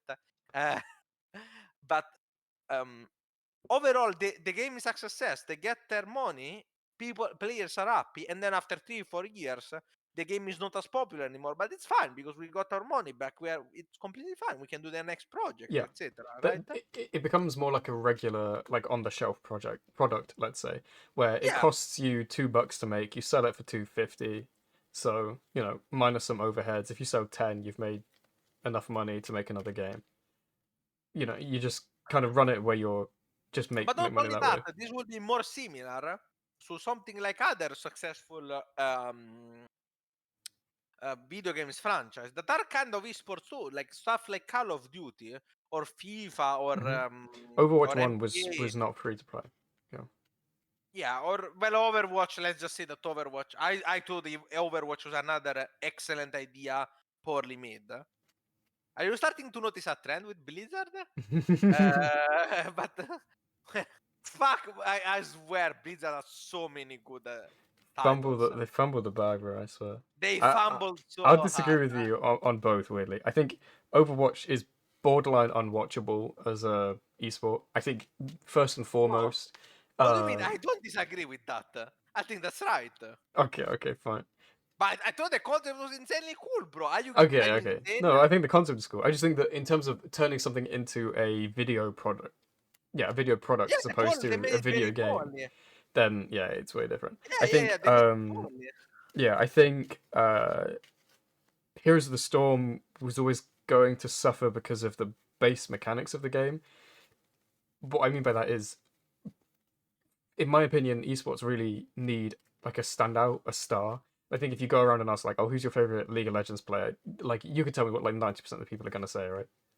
Faker, Yeah, of of course. course. And if I say StarCraft, they're gonna say Sarah or I don't know, Or Maru. Reina, Mario, some of the maybe Hero if they're a Protoss simp. Anyway, No, if they're really based. Wait. I'm gonna find it. Who they're gonna say because I had it in the Raynor tier list. Meme. not you Someone thermal. were no, I don't know. You tell me is a Marine good King, guess. Marine King, Marine King. No. It was even worse. Saxcree. Six Saxcree. degree. Okay. Yeah. If you have, Wait, we if should you just have shout this out name for your whole, random old names. Snoot. I love Remember Rain, Snoot? Snoot, Rain, Uh, Nercho. I was a big fan of Nercho. Come Machine. Do you on, know who Machine is? Hydra. Machine was on EG. He was another Zerg who just wasn't as good as Indra, but they were on EG at the same time. Shout out to Destiny. So true. Destiny, Infinite Gun, Combat X, and Teaser. Deezer. Yeah. Let's not forget And all of Cats. them. Cats is a I mean, legit Cats name. has played up more right after that, so it was And on ZeroSpace, in fact, as well. yeah, yeah. But Um, in jokes any case, aside, my point being that I think because of how Heroes worked, in that everyone gained XP as a team, there was never really going to be like insane plays from a single person. I think you could show like someone who's played 10 hours of League of Legends a Faker compilation, and they'd be like, "Wow, that's crazy." I don't know if like that those compilations exist for Heroes. I'm not sure. I think they do. I I think they think I do. think I they think might. you're on I think I'm being ignorant. The other thing I will say yeah. is Overwatch. They pumped an insane amount of money into like trying to make that a thing. And with the franchise route where they were taking like 10 mil off of everyone who wanted to play in the league, and that ended up not working out for them, which I think was, as I said, pretty predictable because I think the game is not good to watch. I had some friends that were really into it, but yeah, it was never I for me. think I completely agree with Boss. Boss says this is the Okay. boss contribution. Can he just Boss has unmute been and say missing. it? Hello? No, he doesn't want to. I think He's scared. Overwatch 1 was very innovative and watchable in the beginning, but cause got worse as they added more heroes, etc. And Blizzard trying to run Overwatch League and killing the grassroots scene destroyed it. I completely agree with Hmm. this. I do not think that Overwatch was as bad as you're making it out to be, especially at the start. Overwatch 1 at the start was actually pretty cool. I really like it. I thought it was not unwatchable. And I think if they went in the direction that CSGO went, it could have been actually great. especially because I don't think CS:GO is actually a good game. I think CS:GO is the perfect example of a mid game that's completely carried by the hype and the stories that it creates. Now, this opinion is gonna get a lot of people on my Oh, it's on my fine. throat because I CS:GO call people don't watch podcasts. They only watch YouTube shorts. CS:GO no, it's a very mid game, very boring. Couldn't get into it, hated it. But yeah, jokes aside, I thought those were interesting experiment, and I'm gonna I'm gonna be curious to see how the Stormgate thing, the Stormgate team handles it, because Okay. it's zero space. You can think of it like a stuff like NBA or FIFA or stuff like that, right? So or COD. They have a multiplayer, they have a esport, a competitive scene, but overall it doesn't last too long, and it's like it's a game that then goes on and maybe gets a sequel, or stuff like that. Yeah, Or I or it, think you're exactly right. I think grassroots for me is always the first thing. Obviously, I'm biased because I'm involved in grassroots esports through Epic Land, and I think that's always really important. And I think you can't really understate the reason that Brood War and StarCraft 2 have such staying power is because they invented esports by having a grassroots scene before they had a massive corporate scene, yeah. and Blizzard kind of assumed that it was them who kind of made StarCraft Of course. esports, and they typical didn't. typical Blizzard. They like, oh, Yes. we did that. No, you didn't. And the No. fact that you are now no longer a part of StarCraft 2 esports, and it continues in not because of you, but in spite of you, is really good evidence that you You were misread, there. fumbled the bag Yeah. on that one. You were not. Yeah, well, as I said before, the only good thing that Blizzard did for esports was putting a lot of money. All of the cool tournaments, even now, the coolest tournaments that I've seen in StarCraft. Do you know which tournament is my favorite one in Homestar Cup, StarCraft? obviously. Well, yes, Oh, but that's Epic not Land, really a obviously. tournament. Those are really not like. I mean, important tournament. Okay, Premier, Premiere. What's your favorite Premiere? double TL. I'm Yeah, not even okay. kidding. Yeah. I think that's one is the coolest to watch because it creates stories and it's made by by two Chinese guys, by two Chinese casters, SC boys specifically. Yeah. Like it's not made by Yeah. corporate. It's a There is really not good. it's not Samsung making it. It's not Tencent.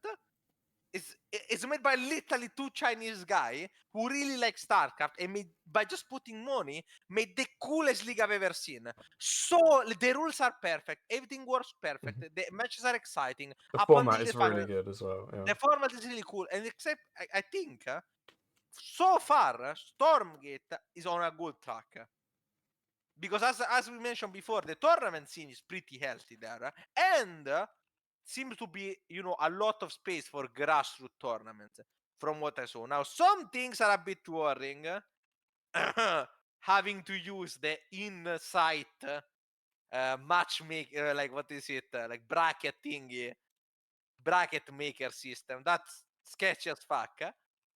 But outside of that, the tournament scene so far seems pretty cool, So that's I hope it keeps going on that direction. Especially, I would really like to see something like the teams. I think one of the most underrated things in esport is the team hype.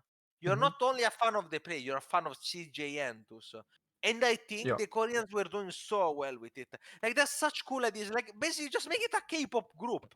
I'm not even kidding. Those things do so well. I love When watching they would players all show interact. up in the same uniform, the little Jin Air Green Wings Yeah, and uniform. then they had the cute moment when they live together. Now, that was really abusive, and we don't want to do, like, the Korean esport team houses where people fucking worked 16 Yeah, hours a someone day. And slept in the shower because they didn't have enough space for everyone or something. Yeah. yeah, like of course we don't want to, but that kind of branding, that kind of marketing, really sells. Like, So, have you never seen like the stories about Sarah and stuff? Those are so cool. I love it. There are rumors about a fucking 3 hour documentary about Clem's life. By the way, well, I think it's confirmed at this point. where are these rumors coming from? What does that even mean? No, I'm pretty sure that they already made it. It has to be like edited and But published. who made it? What is this? The French. What do you mean the French? But all French people? The Oh French yes, TV? Macron. Macron filmed it on his iPhone. Let me see if I can find. Yeah, no, it was. I cannot find it. Ask producer Yeah, the Pat. combat. That's It's fine. called the Combat Kid. Like the short version is 20 minutes long. This is 20 minutes? Is there a short version? the very short, the beta short version. Now the documentary is in French with English subtitle. That's the Zoomer audience gone. They're not reading. But it's a really cool thing, and it's a really cool thing to see the story of a player, to see how they interact, how they think, their daily life. Because players are human, and some of my fondest memory in esports had nothing to do with playing the game. Some Yeah, of of course. my fondest memory were talking about strategy with Serral for hours. One of my favorite things. Or bantering with Raynor, getting drunk with people, seeing Raynor get like actually Raynor getting drunk with Stefano, matching, trying to for some reason It's not trying gonna to work. yeah, trying to out drunk Stefano of all people didn't work out. No, Those are some of you're my absolutely favorite right. moments. I Being in will the say crowd. there's already an obvious start to this, which is Aftermath, who have seem to be going Yes. that direction. I think they have a podcast, and we should try and like collab maybe. Don't know. But they're obviously picking up Parting for Stormgate in particular, and Parting, seems to basically only be focusing on Stormgate. I think isn't playing GSL qualifiers. Maybe, might be wrong. Well, I think he can play whatever he want. From what Yeah, I've but I heard, think the I don't focus think is they. Stormgate for sure. Aftermath have been around for a while, but it seems like they're trying to do like a really big push for Stormgate, picking up a lot of Yeah, high tier absolutely. players. We'll have to do a similar thing with ATRT, I think. After our VTL win, we'll have to set up Yeah. a If you team house. if you guys make me rich and famous, or if I keep forgetting the Starland Studios wants to make me rich, I will do it. I'm unemployed. Please help. Please help. I'll share any company that wants to pay me profumely and pay me grandly and get a great review on your game, which I say that your game is perfect. I've never tried anything else. Playing this game changed my life and made me cry and made me as good as Serral. You just have to pay me. I'm that easy. As that one commenter said, they don't, I know I cannot say it. Don't say that. I cannot say it. Something about my ego, though. The only thing big. Fuck, I was okay. I cannot. Party. I have to censor myself. I have Stop to it. censor. Yeah, this will not end well. I'm just The coming up with a only new thing. motto for the show. Okay. The only. The only thing bigger than my head is my ego, of course. Yeah. The only thing emptier than your head is your wallet. Yeah, exactly. Yes, yes. Please pay me. But yeah, jokes aside, Aftermath. If you want to buy me, you can also do it. No, that's the collab of the future. For sure. Jokes aside, So yeah, I've written here kind of corporate esports. I think corporate is the fair thing to call it, but EGC obviously I think is not a massive operation. They kind of burst onto the scene with the 10k Stormgate thing. They obviously have been Well, around in AoE. I don't a know. lot. Yeah, for a They're long really time. big in AoE. Really big in AoE. Yeah, I don't know Like, them that well, and I don't know AoE esports that well. But obviously they're putting a big kind of message out when they're saying, here's 10k to play Stormgate. That's a pretty bold statement, let's say. yeah, the other thing that I wanted to bring out, compared to corporate versus thing, is regarding what I said before. The team part is so important in my opinion for the health of a game, because a player can retire, they can go to the military, they can do this, Yeah, but or become a coach. Yeah, they can become a coach and so on, but the organization stays. And I've heard some bad news. I've heard that maybe League of Legends shows that there is no much future in esports. The money is not there anymore for them. Like teams are dropping left and right. I don't understand, as I said, all that part. But for me as a viewer, God, it was so cool to cheer for Fnatic each Mhm. time at the things, or for cheer for T1 Can I be and so really on. Like, cringe? yeah. TSM back in the day I really liked was. TSM back. Well, the problem with TSM was always Reginald, wasn't it? The guys on them were amazing. The problem was the owner. There was a I lot like of personality though, and I think that made yeah, them really good to cheer for. Bjergs and Dyrus, Wild Turtle, still some of my favorite players. Hmm. Even later on, at one point, I think they got Jensen, which was also amazing. I still Yeah, remember but the C9 threshold. obviously was similar, and especially with a lot of the like Yeah, rivalry between TSM and C9 was obviously yeah. like a massive Or part of it. well, then we have the Counter Logic Gaming with Hmm. Double Lift. Like those was like to this day, it's been 10 years, and I still remember those things. The NA scene, the players were not as good, but God was the banter gold, and the people were so cool, and I liked them so much. I kind of miss those days, Heart. So I would actually follow the games. I like, oh, TSM, TSM. It was such a cool time. It Uh, was the yeah. I feel like again, this is a case of a corporate entity like overplaying its hand a little bit. I think LoL will be fine. I think currently NA League of Legends is not that fun to watch, so people don't watch it, and therefore you end up with like much more kind of viewership for Korean League of Legends or European League of Legends than you would for American. It might also just be that there are fewer kind of fans of League in America, and that kind of means there isn't kind of a crowd for them to, you know, kind of a home crowd to cheer for the people that they're supposed to, I guess, when it's your home team. yeah, But yeah, I don't know. We'll see how that kind of shakes out. I think and also I think another thing. yeah, Yeah, okay. Okay, I was gonna say, uh, I think it's very normal for esports in particular. It's one of these things. It's like it's basically advertising. It doesn't actually make any money, like you said earlier, with as Disguised Toast found out.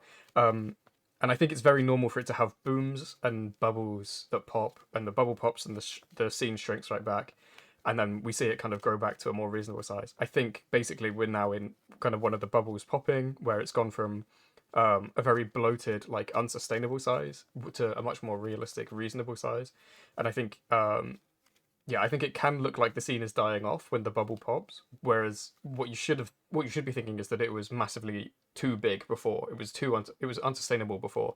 I think this is a story that goes for like forever, basically. And I think even in Wings of Liberty, the scene was massively inflated, and people were I getting mean, paid way too much money to not do that much work. yeah, I mean that's true to a point, but there is obviously like there is a statement to be made that in Wings of Liberty, especially Art of the Swarm, there was a lot more money into the game. Like that's Mhm. undeniable. I think Yeah, there was a I lot would more argue it was money. just unsustainable, like overinvestment, as opposed to like fair kind of cost Uh, for what they're I providing. don't know. As I said, I don't understand this that well. I don't know if in another world with another business model, because I feel like for example, the war packs were doing really well. Hmm. Uh, they were doing really Yeah, well. yeah, yeah. Like That's if you still can like make, one of my biggest annoyances, I guess, yeah, at the moment.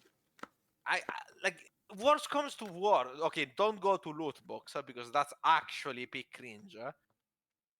Battle pass. Worst comes to worst. 'Cause if that was essentially what the war pack was, Yeah, yeah. right? And that was like cool, like you could get skin and you could get like the fucking portrait, the voice, or like that announcer pack. There was so untapped potential, so much untapped potential, bro. We could have an By the way, announcer pack. bro, okay, Frost Giant or Starlance. Starland Studios. I keep forgetting the name, bro. You guys are really have need a better name. Starland Studios. I keep forgetting. Too forgettable. For very cheap, you can put my voice into the game. You will have an Italian We will man. do an an ATRT voice pack. We'll shout at you. Do a teaser. Do a teaser. Do a line for free. I have to think of a line. You need to tell me the line Okay, first. you can do Luminite and I'll do Therium. You require more Therium. Like that. You need more gold stuff. Shiny. Okay, Ah, fuck, go that to. sounds cringe. I don't know, bro. It's hard. Okay, in my offense, I think those things are not written by the guy. Someone writes Yeah, for you'll them. have to put in the notes that we'll only do it if we get a writer of our voice Yeah, lines. we need a good writer, bro. Okay, let's talk First, a bit about ESL. ESL Mm, have taken over StarCraft 2, esports in yes. particular. Not the whole thing, obviously. Well, So they're now the ones in charge of like deciding what maps go on the ladder, in terms of deciding what patches make it to PTR and then to the live game. yeah. I think this is a pretty positive change. Oh, I think we can all kind of see Well, and agree that Blizzard don't they give a work. shit, basically. They work better than Blizzard, Yeah.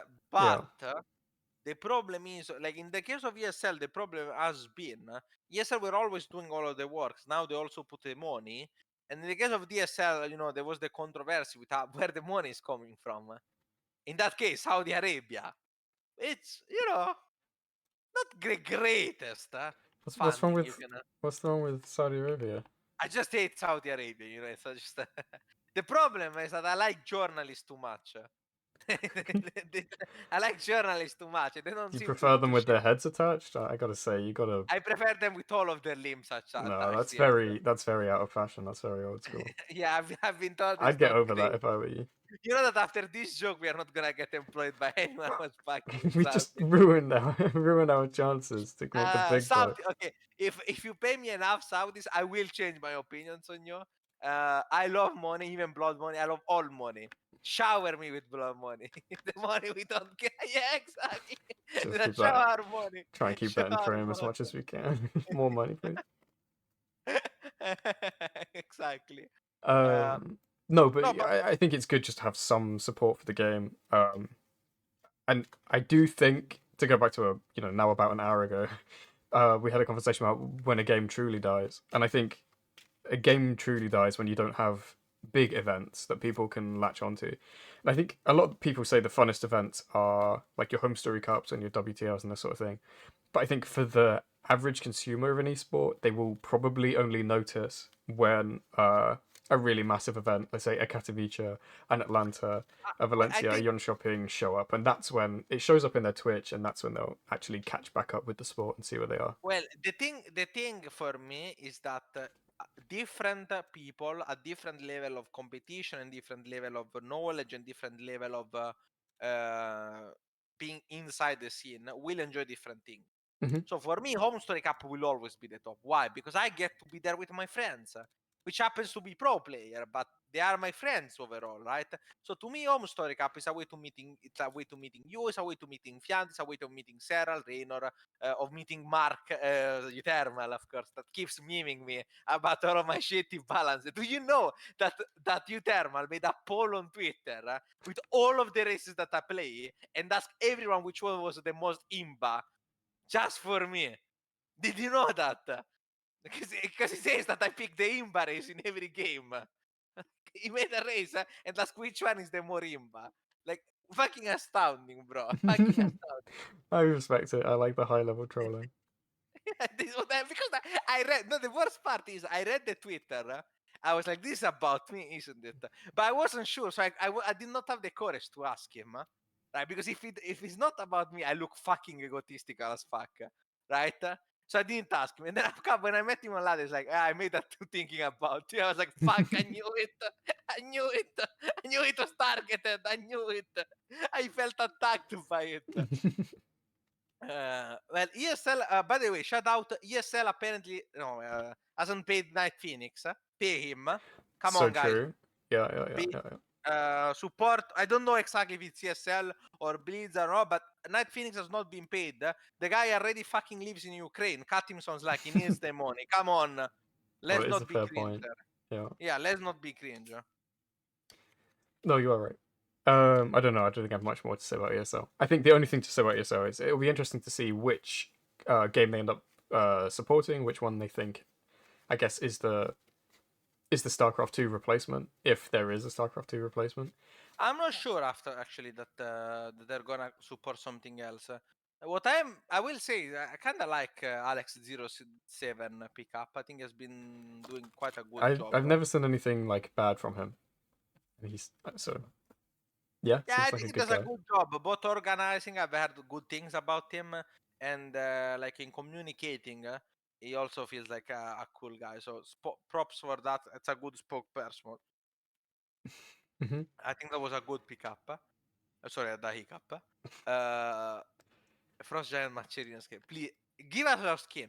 Like, just give me like one absurd, like absurdly Italian stereotyped one. For the imp. That's me. I will give you, as an Italian person born in Italy, lived in Italy my whole life, I will give you. It's not racist. I'm telling you, you can do it. I promise.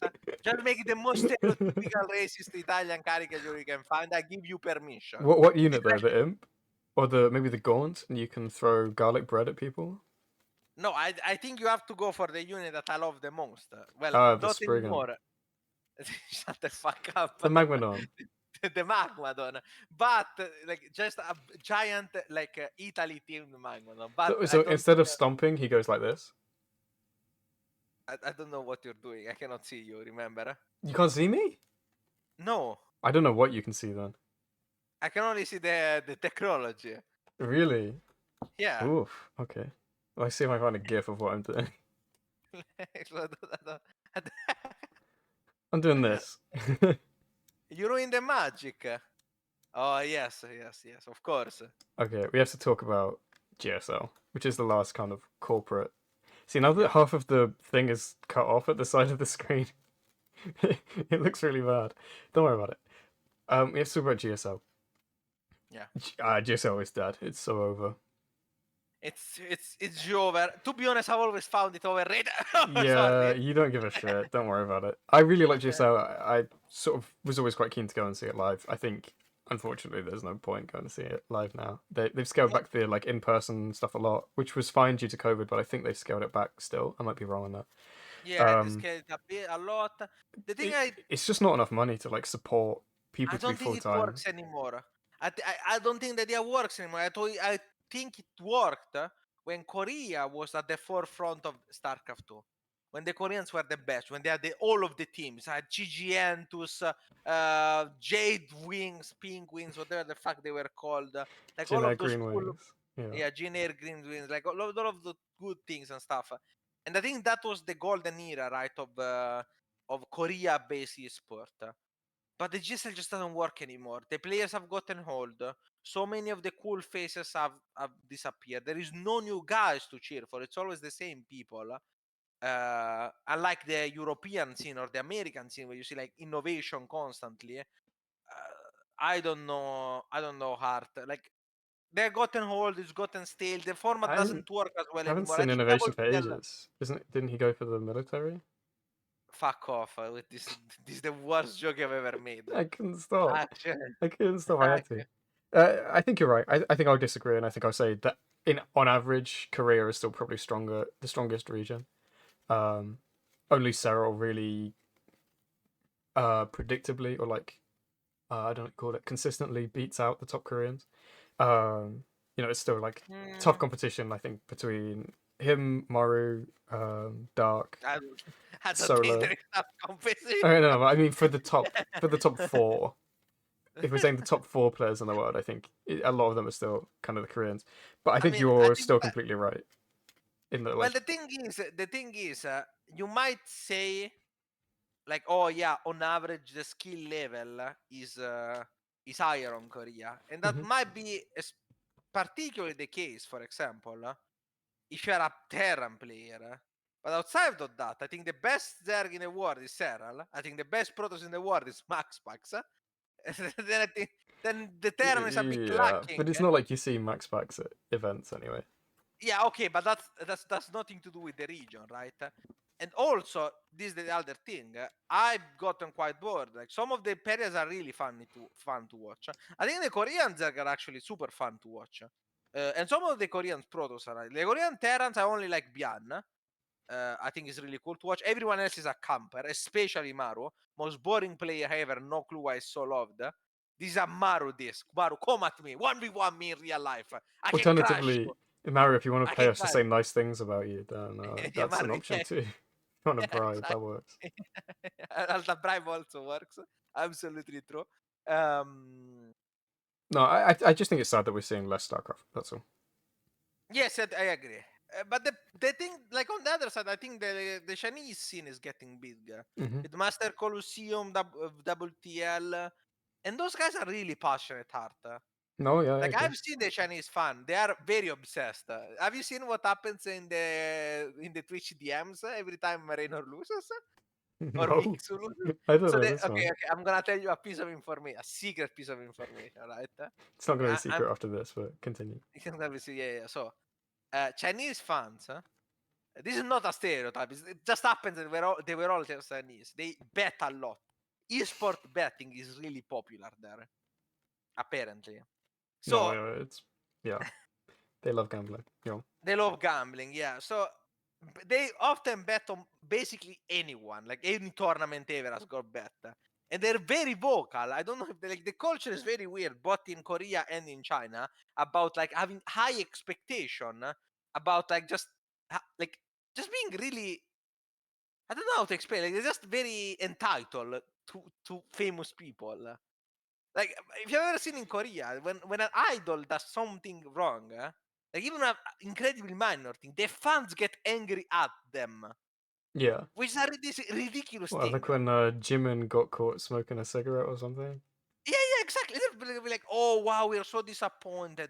You have to apologize to the fan." Like, while in the Europe, like imagine if, oh, you catch Stella smoking a cigarette, everyone's like, "Yeah, who the fuck? Who gives a shit, bro?" Like, his job is to play video, is to play StarCraft, not to be like the fucking anti-smoking campaign. So they're very touchy about it. So apparently, what happens is that every time like Rain or Mix or like some other player. I've only heard from these two, but I think it's very common. Loses a game that they were supposed to win, or even though they were not supposed, just lose that game. Some random Chinese guy is gonna like write on Twitch telling them that they're gonna find them or like some horrible stuff because they probably lost like $1,000 on Mixu That guy winning doesn't get against. to eat this month because Mixu ate too many banelings. Yeah, Mixu lost to Fianta, and now a Chinese guy is starving. Yeah, so so they always receive like big, aggressive posts.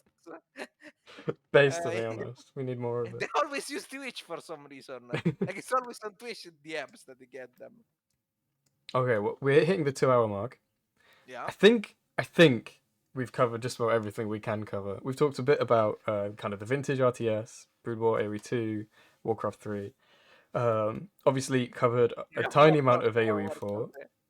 We've Yeah. talked Stormgate for a bit. We talked a lot about ZeroSpace. Yeah. The future and the present of esports, at least briefly. Um, does this document sum up your views, Lorimbo? If we post this, I really like this thing. I feel like it's pretty cool. Like if we this post this on document. your Twitter, and then everyone can feedback. I mean, yeah, sure. No, it's fine. I think the next episode we'll be talking. Sorry, I'm just gonna get the motto in the frame. Perfect. I think the next time we'll be talking more about ZeroSpace. By the time we're recording, ZeroSpace beta will actually have been open a couple days, so we can actually talk about kind of balance changes. We can talk about playing the game, losing the game, winning the game. Yeah, absolutely.